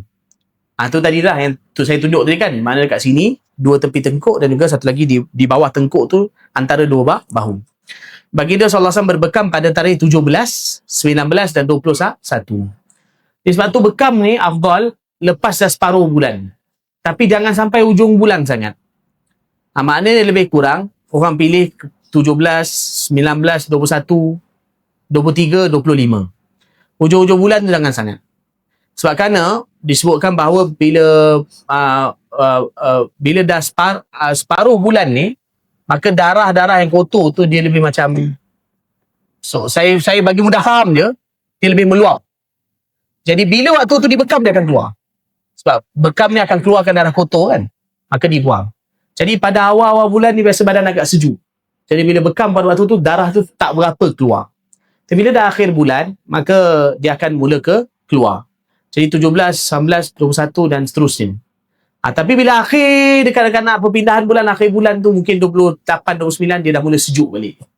Tapi bila time bulan terang tu khususnya, maka waktu tu darah tu akan macam dia mungkin macam meluap-luap sikit. Jadi waktu tu dia bagus untuk dibekam pada waktu tersebut kan. Jadi perkara ni tuan-tuan dan puan dirahmati Allah, tengok dalam Islam ni maknanya Rasulullah ajar macam-macam pada kita. Saya ada jadi kita tengok ini apa yang Rasulullah beritahu ni sebenarnya semua ada kaitan juga dengan perubatan. Saya ada beberapa orang kawan anak yang semoga Allah sembuhkan segera, tapi mereka anak-anak mereka diuji. Ada satu yang pernah cerita pada saya, kawan anak dia diuji dengan perangai apa macam autism ni. Autism satu. Yang kedua ada orang kawan juga anak dia eczema kulit tu. Jadi dia kata biasanya bila time bulan mengambang dan kemudian bila 16, 17, 18, 19 ni, memang anak dia akan lebih, yang gatal tu akan menjadi lebih gatal. Teruk. Kalau awal bulan ni okey sikit. Tapi dia kata biasanya bila bulan mengambang apa semua, sampai 16, 17, 18, 19 ni, anak dia akan mula macam gatal teruk. Gatal. Tapi yang satu lagi autism tu pun sama juga.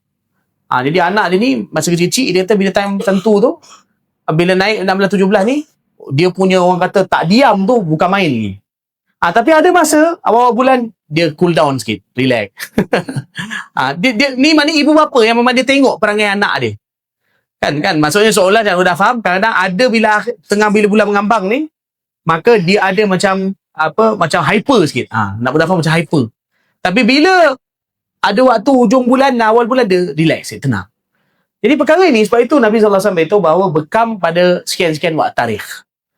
Jadi itulah. Tapi kalau tuan-tuan datang kantong bekam, dia awal bulan ke tengah bulan dia seronok je kan. Cepat-cepat bekam, cepat.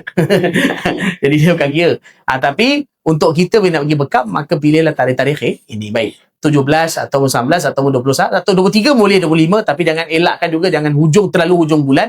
Makna bulan ni bulan qamari ya, bukan bulan mana ikut tahun hijrah. Ni maksudnya ikut bulan. Sebab bulan ni dia ada banyak kaitan. Saya malah nak cerita panjang, tapi bulan ni memang ada banyak kaitan dengan tubuh badan manusia. Ia berdua-dua pun ada bulan dan matahari, tapi bulan ni kesan daripada tubuh badan manusia ni begitu banyak. Sebab itu dalam Islam juga mengambil berat tentang bulan. Baik. Wa bihi qala haddatsana Ishaq bin Mansur qala anba'ana Abdul Razzaq an Ma'marin an Qatada an Anas bin Malik radhiyallahu anhu anna Rasulullah sallallahu alaihi wasallam ihtajam wa huwa muhrim bimalalin ala dhahril qadam. Sayyidina Anas bin Malik radhiyallahu anhu berkata bahawa Rasulullah sallallahu alaihi wasallam pernah bekam di atas telapak kaki. Atas telapak kaki? Dhahril qadam. Bukan atas telapak. Betul lah, bahagian atas telapak kaki. Ni mana bahagian kaki atas. Bukan telapak tu. Bukan kat bahagian bawah telapak. Maknanya kaki kan atas. Pun pernah baginda bekam atas telapak kaki, padahal baginda sedang dalam keadaan ihram di malal. Maknanya orang berihram boleh bekam lah maknanya. Tapi yang penting masa time zahirnya mungkin masa berbekam tu dia tak cukup bulu. Sebab waktu tu kat tapak kaki pun biasa kawasan tak ada bulu kan. Jadi tapi kalau cukup bulu kan tak boleh time ihram. Jadi ni tak melibatkan cukup bulu. Kalau cukup bulu tak boleh. Tengah ihram. Jadi maknanya orang orang berihram boleh bekam dengan syarat tidak mencukur atau membuang apa-apa bulu. Baik. Babu ma jaa fi asma'i Rasulillah sallallahu alaihi wasallam. Bab tentang apa nama ni? Bab tentang nama-nama, hadis-hadis yang datang tentang nama Rasulullah sallallahu alaihi wasallam. Baik. وبه قال حدثنا سعيد بن عبد الرحمن المخزومي وغير واحد قالوا حدثنا سفيان عن الزهري عن محمد بن جبير بن مطعم عن أبيه قال قال رسول الله صلى الله عليه وسلم إن لي أسماء أنا محمد وأنا أحمد وأنا الماحي التي يمحو الله بها الكفر وأنا الحاشر الذي يشار الناس على قدمي وأنا العاقب. Baik, Sayyidina Jubair bin Mut'im radhiyallahu anhu berkata, Jubair bin Mut'im ni dulu antara pembesar Mekah yang juga banyak susahkan Rasulullah sallallahu alaihi wasallam, tapi akhirnya masuk Islam. Jubair bin Mut'im bin Adi. Jubair bin Mut'im radhiyallahu anhu berkata, Rasulullah sallallahu alaihi wasallam berkata, aku memiliki beberapa nama. Aku adalah Muhammad. Aku adalah Ahmad. Ini dua-duanya ada nama dalam Quran. Aku adalah Al-Mahi. Baginda dia panggil Al-Mahi. Yang mana yang dicipta oleh Allah bagi menghapus kekufuran. Mahi ni asal makna yang memadamkan. Maksudnya baginda pemadam kekufuran. Dan kemudian aku adalah Al-Hashir, iaitu yang mengumpulkan, kerana umat manusia dikumpulkan mengikut jejak aku. Maksudnya di akhirat nanti Rasulullah akan pimpin seluruh umat. Baginda akan berada di depan, orang lain akan ikut belakang. Maksudnya seolah orang semua akan berkumpul di belakang baginda. Aku juga adalah Al-Aqib, yang mengakhiri. Makna Al-Aqib, tidak ada Nabi lepasnya. Maksudnya yang datang last. Nabi yang datang akhir. Wabihi qala haddathana Muhammad bin Tarifin al-Kufi qala haddathana Abu Bakr bin Ayyash an Asim an Abi Wa'il an Hudzaifah radhiyallahu anhu qala laqitu an-nabiy sallallahu alaihi wasallam fi ba'd turuqil Madinah faqala ana Muhammad wa ana Ahmad wa ana nabiyyur rahmah wa nabiyyut taubah wa ana al-muqaffa wa ana al-hashir wa nabiyyul malahim. Sayyidina Huzaifah bin Al-Yaman radhiyallahu anhu berkata, aku bertemu Rasulullah sallallahu alaihi wasallam di beberapa jalan Madinah. Bukan beberapa lah, maknanya di salah satu jalan Madinah. Mana aku bertemu tersempak dengan Rasulullah SAW di salah satu jalan Madinah. Lantas baginda berkata, aku adalah Muhammad. Aku adalah Ahmad. Aku adalah Nabi yang menyebarkan rahmat. Nabiur Rahmah. Nabiur Rahmah, aku Nabi Rahmat. Nabi yang menyebarkan rahmat. Dan apa lagi? Dan aku adalah Nabi yang memerintahkan taubat. Maksudnya Nabiut Taubah. Okay, Nabiut Taubah. Dan apa lagi? Aku adalah Muqaffa. Muqaffa iaitu orang yang diikuti jejaknya. Maksudnya orang yang umat baginda kan ikut Nabi, maka kita ni panggil Muqaffi dan baginda sebagai Muqaffa yang maksudnya yang mengikuti jejak. Maaf, yang diikuti jejaknya. Baik. Kemudian aku adalah Al-Hashir, iaitu mengumpulkan umat manusia, yang mana umat manusia akan mengikut jejak baginda sallallahu alaihi wasallam di akhirat nanti. Baik. Wa bi qala haddatsana Ishaq bin Mansur qala haddatsana Nadr bin Shumail qala anba'ana Hammad bin Salamata an Asim an Zirrin an Hudzaifah an Nabi sallallahu alaihi wasallam nahwu bi ma'na akada qala Hammad bin Salama an Asim an Zirrin an Hudzaifah radhiyallahu anhu. Babu ma jaa fi 'aishi Rasulillah sallallahu alaihi wasallam. Bab hadis yang datang tentang kehidupan Rasulullah sallallahu alaihi wasallam. Bi qala haddatsana Qutaibah bin Sa'id qala haddatsana Abu al-Ahwas an Simak bin Harb qala sami'tu an-Nu'man bin Bashir radhiyallahu anhuma yaqulu alastum fi ta'amin wa sharabin ma syi'tum laqad ra'aytu nabiyyakum sallallahu alaihi wasallam wa ma yajidu min ad-daqli ma yamla'u batnah. Sayyidina Nu'man bin Bashir radhiyallahu anhuma berkata, bukankah kamu semua dapat makan dan minum dengan sesuka hati kamu? Sedangkan sesungguhnya aku pernah melihat Rasulullah sallallahu alaihi wasallam tidak mempunyai apa pun untuk mengisi perut baginda, walaupun hanya kurma lapu, kurma yang lama, kurma buruk sekalipun. Maksudnya kamu sekarang boleh makan minum kenyang-kenyang, minum banyak, makan minum kenyang. Tapi dulu zaman Rasulullah, aku pernah tengok Rasulullah, apa makanan pun tak ada. Walaupun hanya kurma yang buruk nak isi, maksudnya nak buat apa? Nak isi perut, itu pun tak ada. Baik. Wa bi qala haddatsana Harun bin Isa qala haddatsana Abdah an Hisham bin Urwah an Nabi an Aisyah radhiyallahu anha qalat kunna ala Muhammadin, ataupun kunna alu Muhammadin, kau baca alu kunna ala Muhammadin boleh, ataupun boleh juga baca ala Muhammadin. Namkutu syahran ma nastauqidu binar in wa illa tamru wal ma. Sayyidatina Aisyah radhiyallahu anha berkata, kami keluarga Muhammad pernah hidup tidak menyalakan api untuk memasak selama sebulan penuh. Kami hanya makan kurma dan air. Sebulan penuh tu maknanya dapur tak berasap. Yang ada hanya kurma dan tamar. Kurma dan air. Wabihi qala haddatsana Abdullah bin Abi Ziyad qala haddatsana Sayyar قال حدثنا سهل بن أسلم عن يزيد بن أبي منصور عن أنس عن أبي طلحة رضي الله عنه قال شكونا إلى رسول الله صلى الله عليه وسلم الجوع ورفعنا عن بطوننا عن حجر حجر فرفع رسول الله صلى الله عليه وسلم عن بطنه عن حجرين قال أبو عيسى هذا حديث غريب من حديث أبي طلحة لا نعرف إلا من هذا الوجه ومعنى قولي ورفعنا عن بطوننا عن حجر حجر قال كان أحدهم يشد في بطن الحجر من الجهد والضعف الذي به من الجوع. Baik. Sayyidina Abu Talha radhiyallahu anhu berkata, Abu Talha Al-Ansari radhiyallahu anhu berkata, kami pernah mengadu kepada Rasulullah sallallahu alaihi wasallam mengenai lapar yang kami rasai. Kami menunjukkan kepada baginda batu sebiji-sebiji daripada di perut kami. Maknanya kami ikat di perut kami sebiji batu. Setiap orang sebiji-sebiji batu. Selepas itu Rasulullah sallallahu alaihi wasallam menunjukkan kepada kami 2 biji batu pada perut baginda sallallahu alaihi wasallam. Imam Tirmizi berkata ini adalah hadis gharib riwayat Abu Talha yang hanya dapat diketahui di jalan ini. Maksudnya yang hadis ni dengan sanad ini hanya datang daripada Abu Talha radhiyallahu anhu. Baik.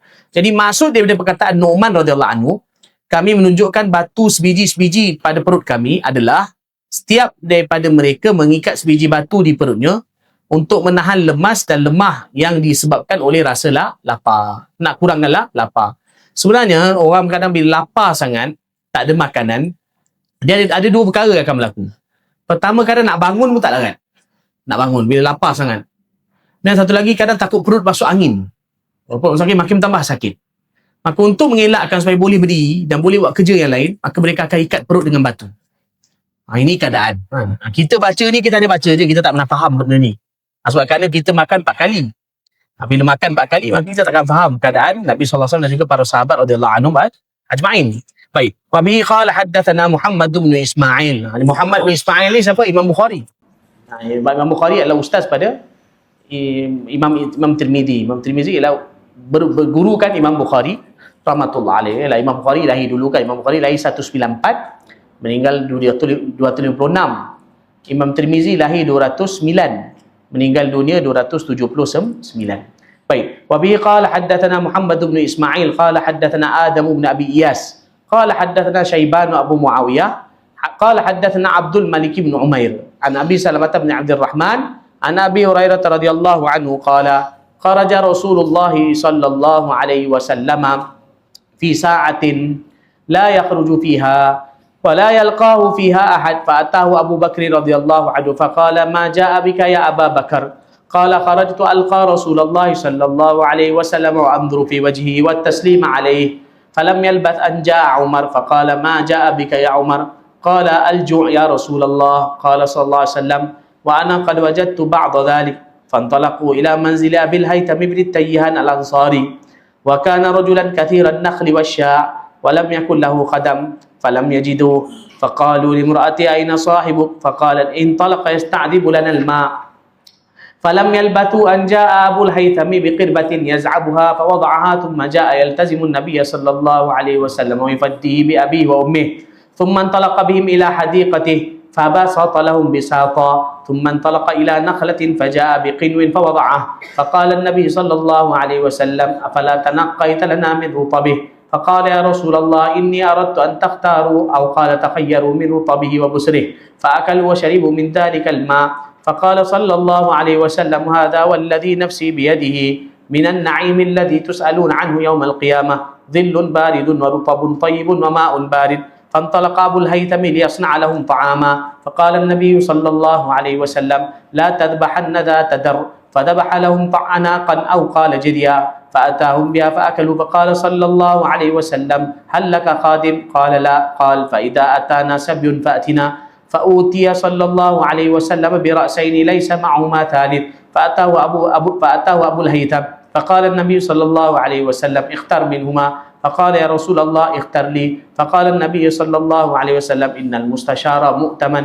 خذ هذا فإني رأيته يصلي واستوصي به معروفا فانطلق أبو الهيثم إلى امرأته فأخبرها بقول رسول الله صلى الله عليه وسلم فقالت امرأته ما أنت ببالغ حق ما قال فيه النبي صلى الله عليه وسلم إلا بأن تعتقه قال فهو عتيق Faqala sallallahu alaihi wasallam, "Inna Allah lam yab'ath nabiyyan wala khalifatan illa walau bitanatun ta'muru bil ma'ruf wa tanha 'anil munkar wa bitanatun la ta'lu qabala wa man yuqa bitanatas su'i faqad wuqi."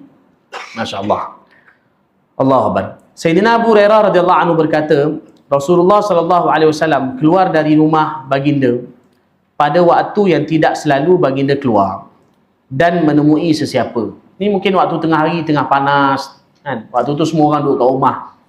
Tiba-tiba Sayyidina Abu Bakar radhiyallahu anhu datang menemui baginda sallallahu alaihi wasallam. Rasulullah sallallahu alaihi wasallam bertanya, "Ada sebab apa kamu datang wahai Abu Bakar?" Abu Bakar menjawab, "Aku keluar rumah dan datang sebab hendak bertemu dengan Rasulullah dan melihat wajah baginda serta memberi salam kepada baginda." Boleh jadi sebenarnya Abu Bakar radhiyallahu anhu keluar sebab lapar, tapi segan nak bagi tahu pada baginda sallallahu alaihi wasallam. Dia kata, "Aku datang nak jumpa tuan." Tak lama selepas itu Umar radhiyallahu anhu pun datang. Rasulullah sallallahu alaihi wasallam bertanya, "Ada sebab apa kamu datang wahai Umar?" Umar radhiyallahu anhu menjawab, "Aku berasa lapar wahai Rasulullah. Aku berasa lapar." Baginda berkata, "Aku juga merasakan agak lapar." Maka mereka bertiga pun menuju rumah Abul Haitham bin At-Tayyihan Al-Ansari radhiyallahu anhu. Sayyidina Abul Haitham bin At-Tayyihan Al-Ansari radhiyallahu anhu. Beliau memiliki banyak pokok kurma dan ternakan kambing, namun masih belum mempunyai pembantu. Maksudnya beliau dengan isteri beliau, dia uruskan semua tu. Apabila sampai, mereka tidak menemukan Abul Haitham. Mereka bertanya pada isterinya, "Di manakah suamimu?" Isteri Abul Haitham menjawab, "Dia pergi mengambil air yang jernih untuk kami." Maksudnya zaman dulu kan diorang bukan ada air macam kita sekarang kat rumah. Jadi kalau nak pergi dapat air, kena pergi ambil kat perigi jauh. Mungkin kat kebun ada air, tapi air ni masin. Tapi sana ni air elok sikit, maka awak datang.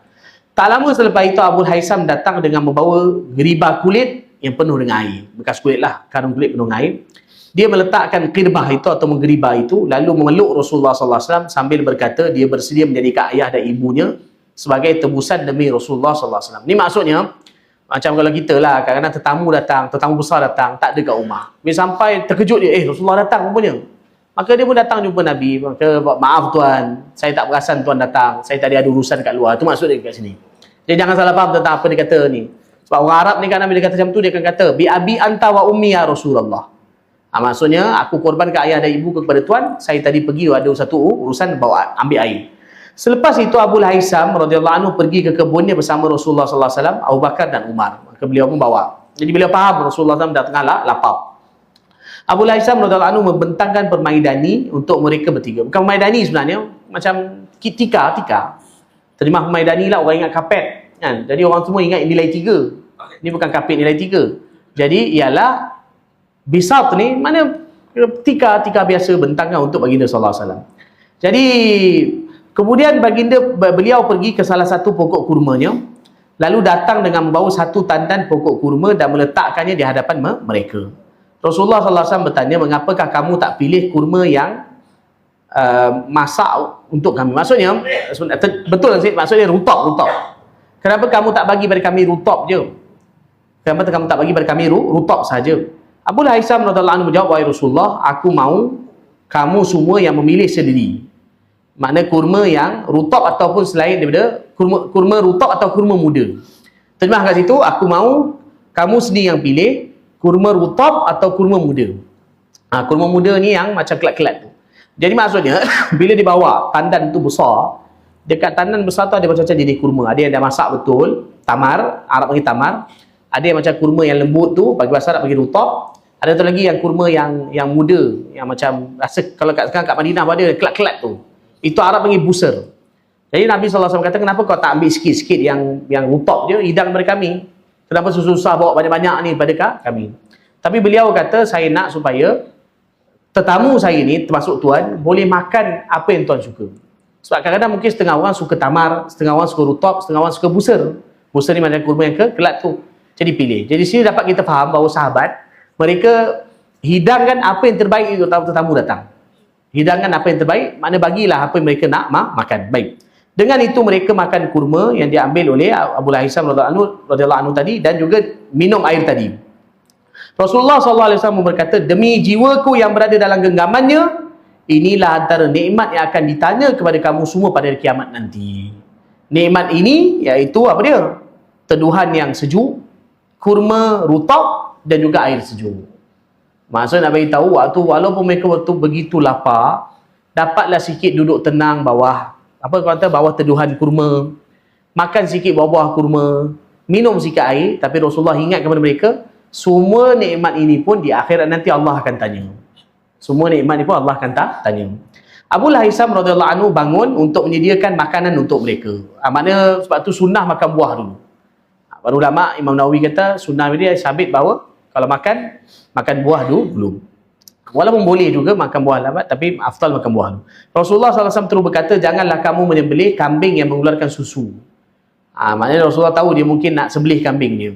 Tapi Rasulullah kata, jangan bagi kambing biasa je, yang kecil-kecil pun tak apa, tapi jangan pergi sembelih kambing yang gemuk, yang keluarkan susu. Dia nak susukan anak dia kan. Jadi oleh itu Abu Haisam menyembelih kambing betina berumur lebih kurang 4 bulan. Maksudnya anak kambing lah. Jadi apa dia, Abu Haisam radhiyallahu anhu pun beliau pun telah menyembelih kambing, anak kambing lah. Beliau telah menyembelih anak kambing untuk baginda sallallahu alaihi wasallam. Anak atau jadian tu maksud sama ada kambing biri-biri atau kambing biasa, tapi yang anak kambing. Apabila siap, maka mereka makan makanan yang dihidangkan. Mereka makan makanan yang dihidangkan. Jadi mana zahir dia sembelih kambing, anak kambing. Lepas tu ialah dia potongkan daging. Lepas tu dia pun zahirnya mungkin beliau biasanya zaman dulu mereka biasa bakar, panggang. Beliau pun panggang kambing tu dan kemudian hidang pada Rasulullah sallallahu alaihi wasallam. Sesudah itu Rasulullah sallallahu alaihi wasallam bertanya, adakah kamu mempunyai kadam? Abu Haisam radhiyallahu anhu jawab, tidak. Rasulullah sallallahu alaihi wasallam berkata, jika kami mendapat tawanan, kalau datang tawanan pada kami, maka datanglah temui kami. Kemudian Rasulullah sallallahu alaihi wasallam mendapat 2 orang tawanan, bukan 3. Maksud dapat 2 orang tawanan saja, tak lama lepas tu ada orang bawa datang. Seperti yang dijanjikan, Abu Haisam radhiyallahu anhu datang menemui baginda sallallahu alaihi wasallam.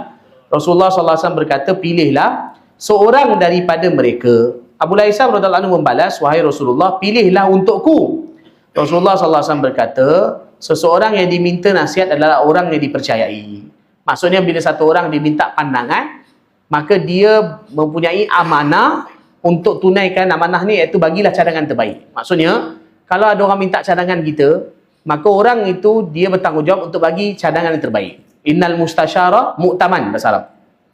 Jadi oleh kerana kau dah minta syur aku, maka aku bertanggungjawab untuk bagi mereka syur terbaik. Itu maksudnya. Okay, baik. Jadi seseorang yang diminta nasihat adalah orang yang dipercayai.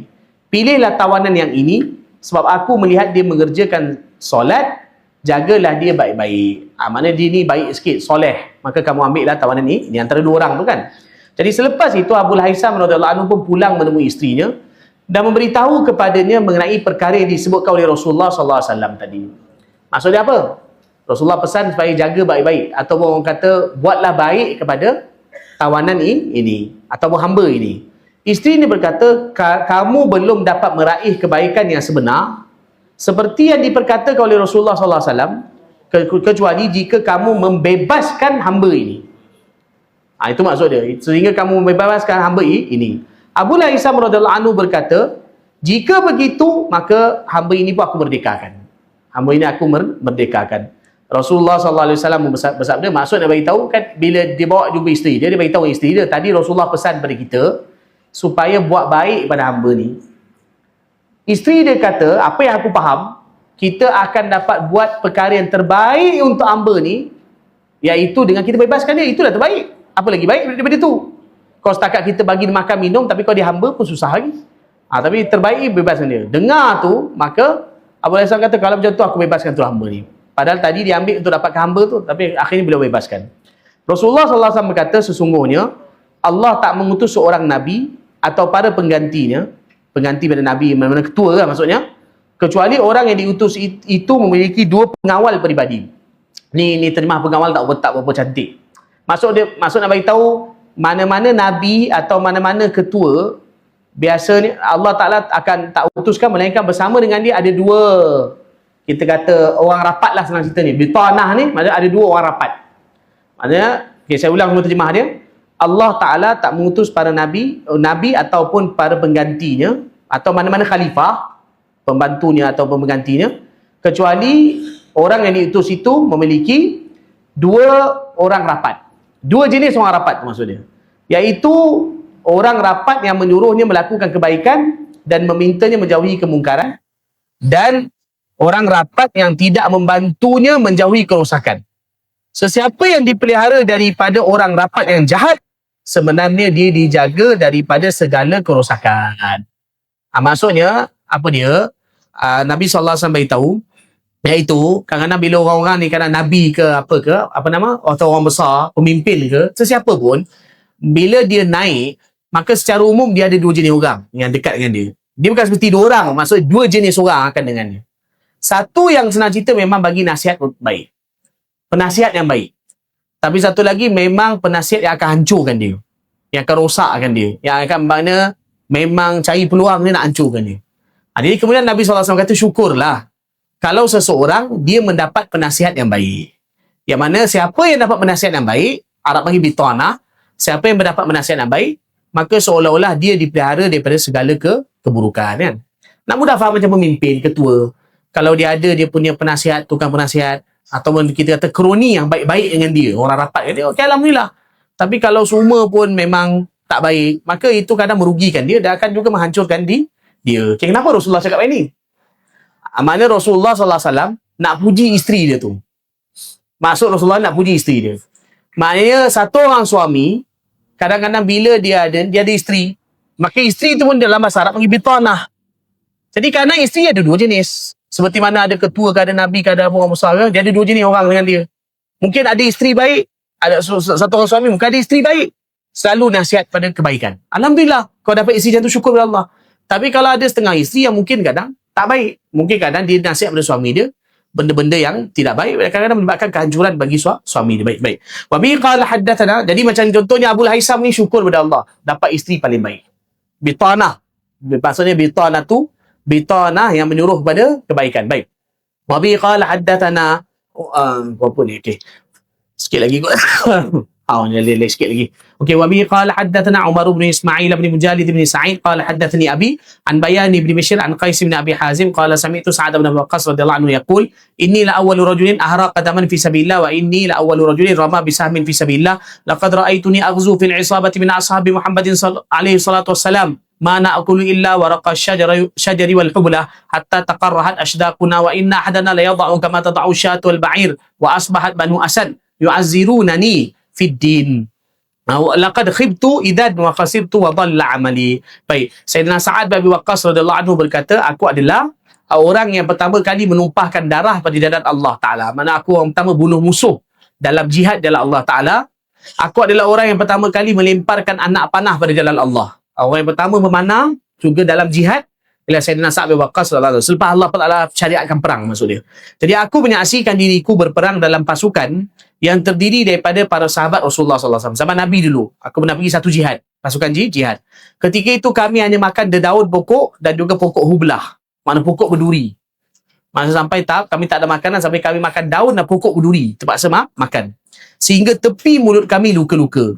Dan sesungguhnya seorang daripada kami mengeluarkan najis yang kelihatan seperti kotoran kambing dan unta. Mana bila kami buang najis, berak, tahi kami dah jadi macam tahi unta dah. Atau macam tahi kambing sebab kerana makan daun. Macam tu pernah berlaku pada kami dulu zaman Rasulullah SAW. Dan kabilah Asad mencelaku kerana aku mengerjakan dan kabilah Asad mengejek caraku mengerjakan solat dalam urusan agama. Sedangkan sesungguhnya jika ejekan mereka benar, sesungguhnya aku adalah orang yang gagal meraih kebaikan lagi merugi dan amalan itu sia-sia. Ni kenapa beliau lepas tu pergi ke mana, ke Iraq kan. Jadi beliau solat atau beliau ada buat urusan agama. Orang kat sana pergi komplain dia. Orang kat sana kadang komplain dia kan. Jadi dia kata, kamu komplain aku padahal kamu ni padahal baru masuk Islam. Dia cakap ni bukan dia belagak. Dia cakap ni maknanya beliau cakap macam ni kerana nak bagi tahu bahawa beliau dah lama buat penguasa dengan Rasulullah SAW. Beliau lagi tahu tentang agama. Jadi orang yang kadang-kadang duduk jauh baru masuk Islam, tapi kadang tengok seolah macam mungkin ada amalan agama yang diorang tak biasa. Lepas tu diorang komplain, pergi kutuk dia. Jadi sebelum beliau nak beritahu bahawa dulu pengorbanan yang beliau buat, zaman tu orang-orang ni masuk Islam lagi pun tak. Tapi sekarang mereka baru nak masuk Islam, baru kenal agama, kemudian mereka komplain dia. Baik. Dia nak mudah faham contoh macam mana. Saya nak bagi mudah faham dia. Contoh kadang-kadang kan, kadang satu orang mufti bagi tahu satu perkara yang dia bagi tahu berdasarkan ilmu dia.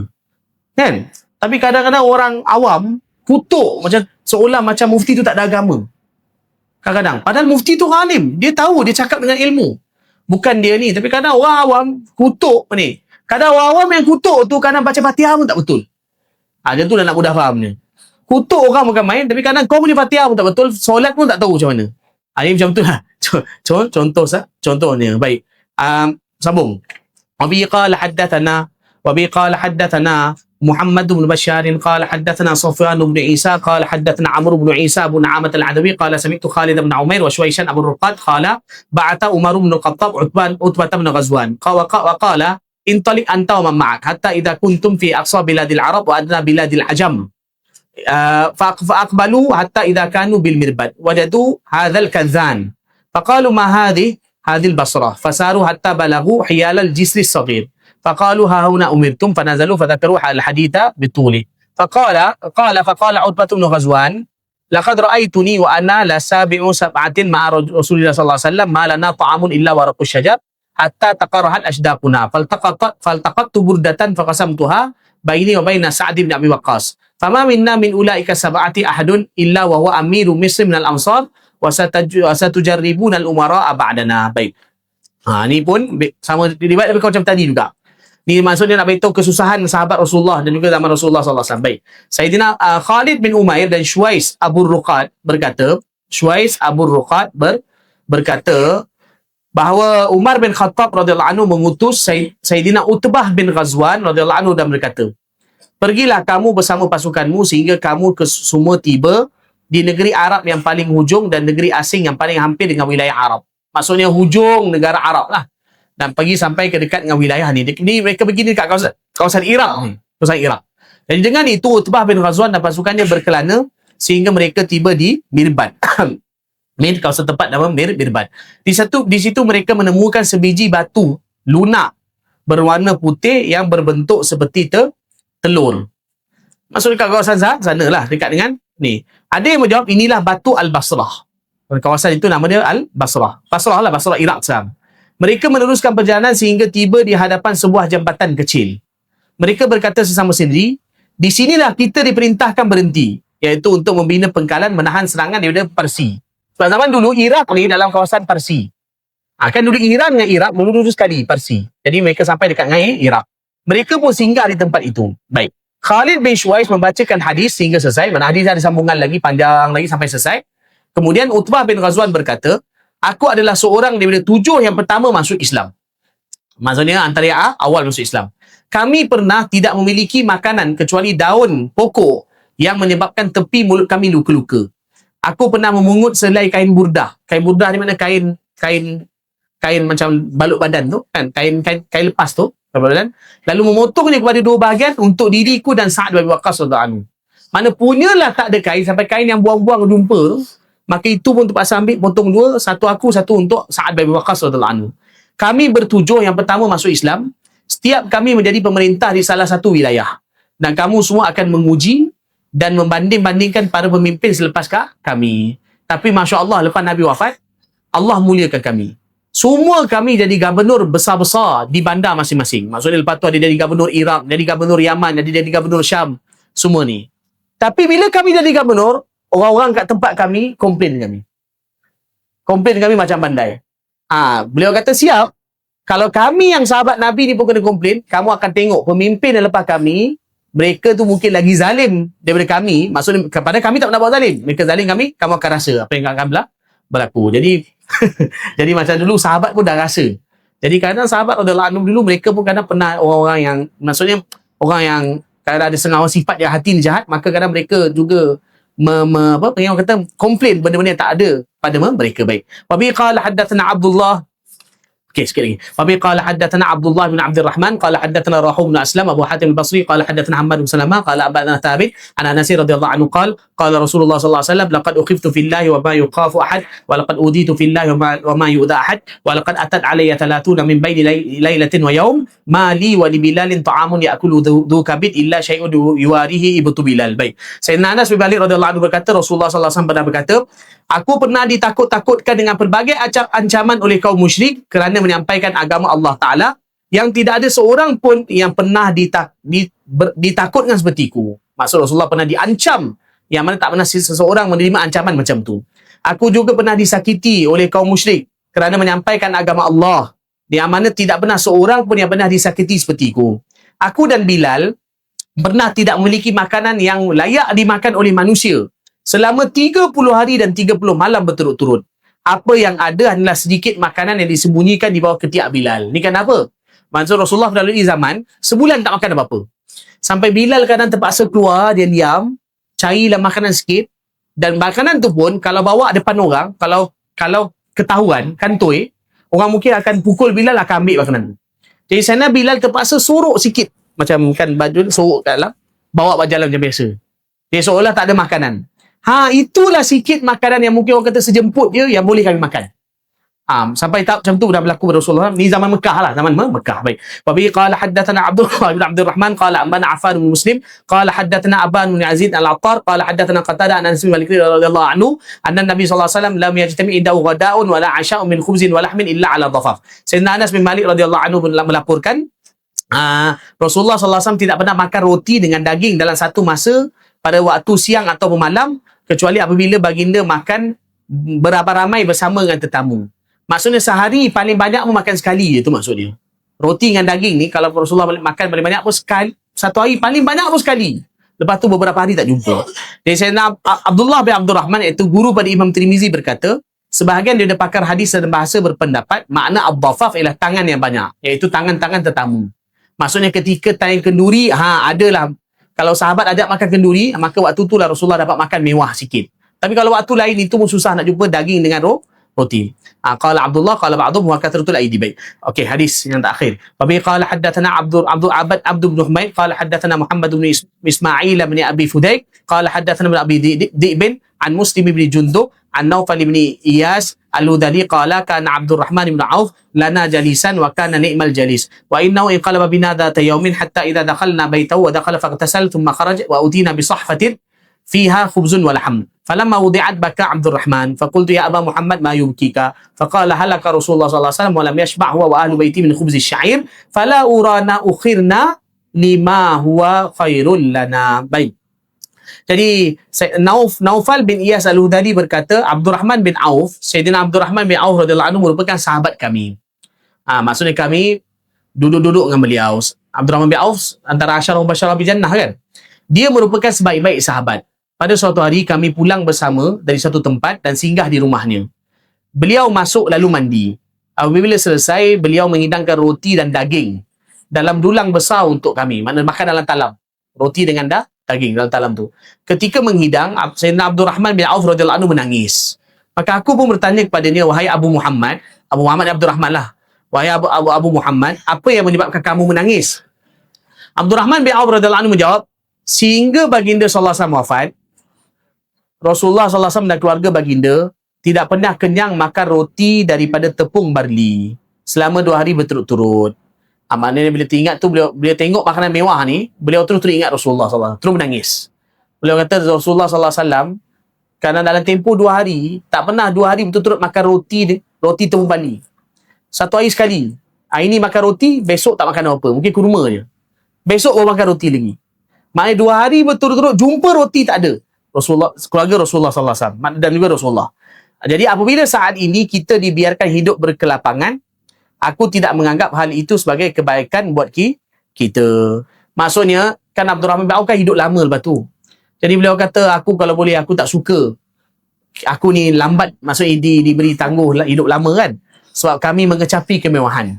Jadi kemewahan yang sekarang kami kecapi ni ialah pada aku ialah benda yang tidak baik buat kita. Maksudnya kenapa? Beliau khawatir seolah-olah segala nikmat dunia yang dapat kat dunia menyebabkan nanti di akhirat tak dapat nikmat.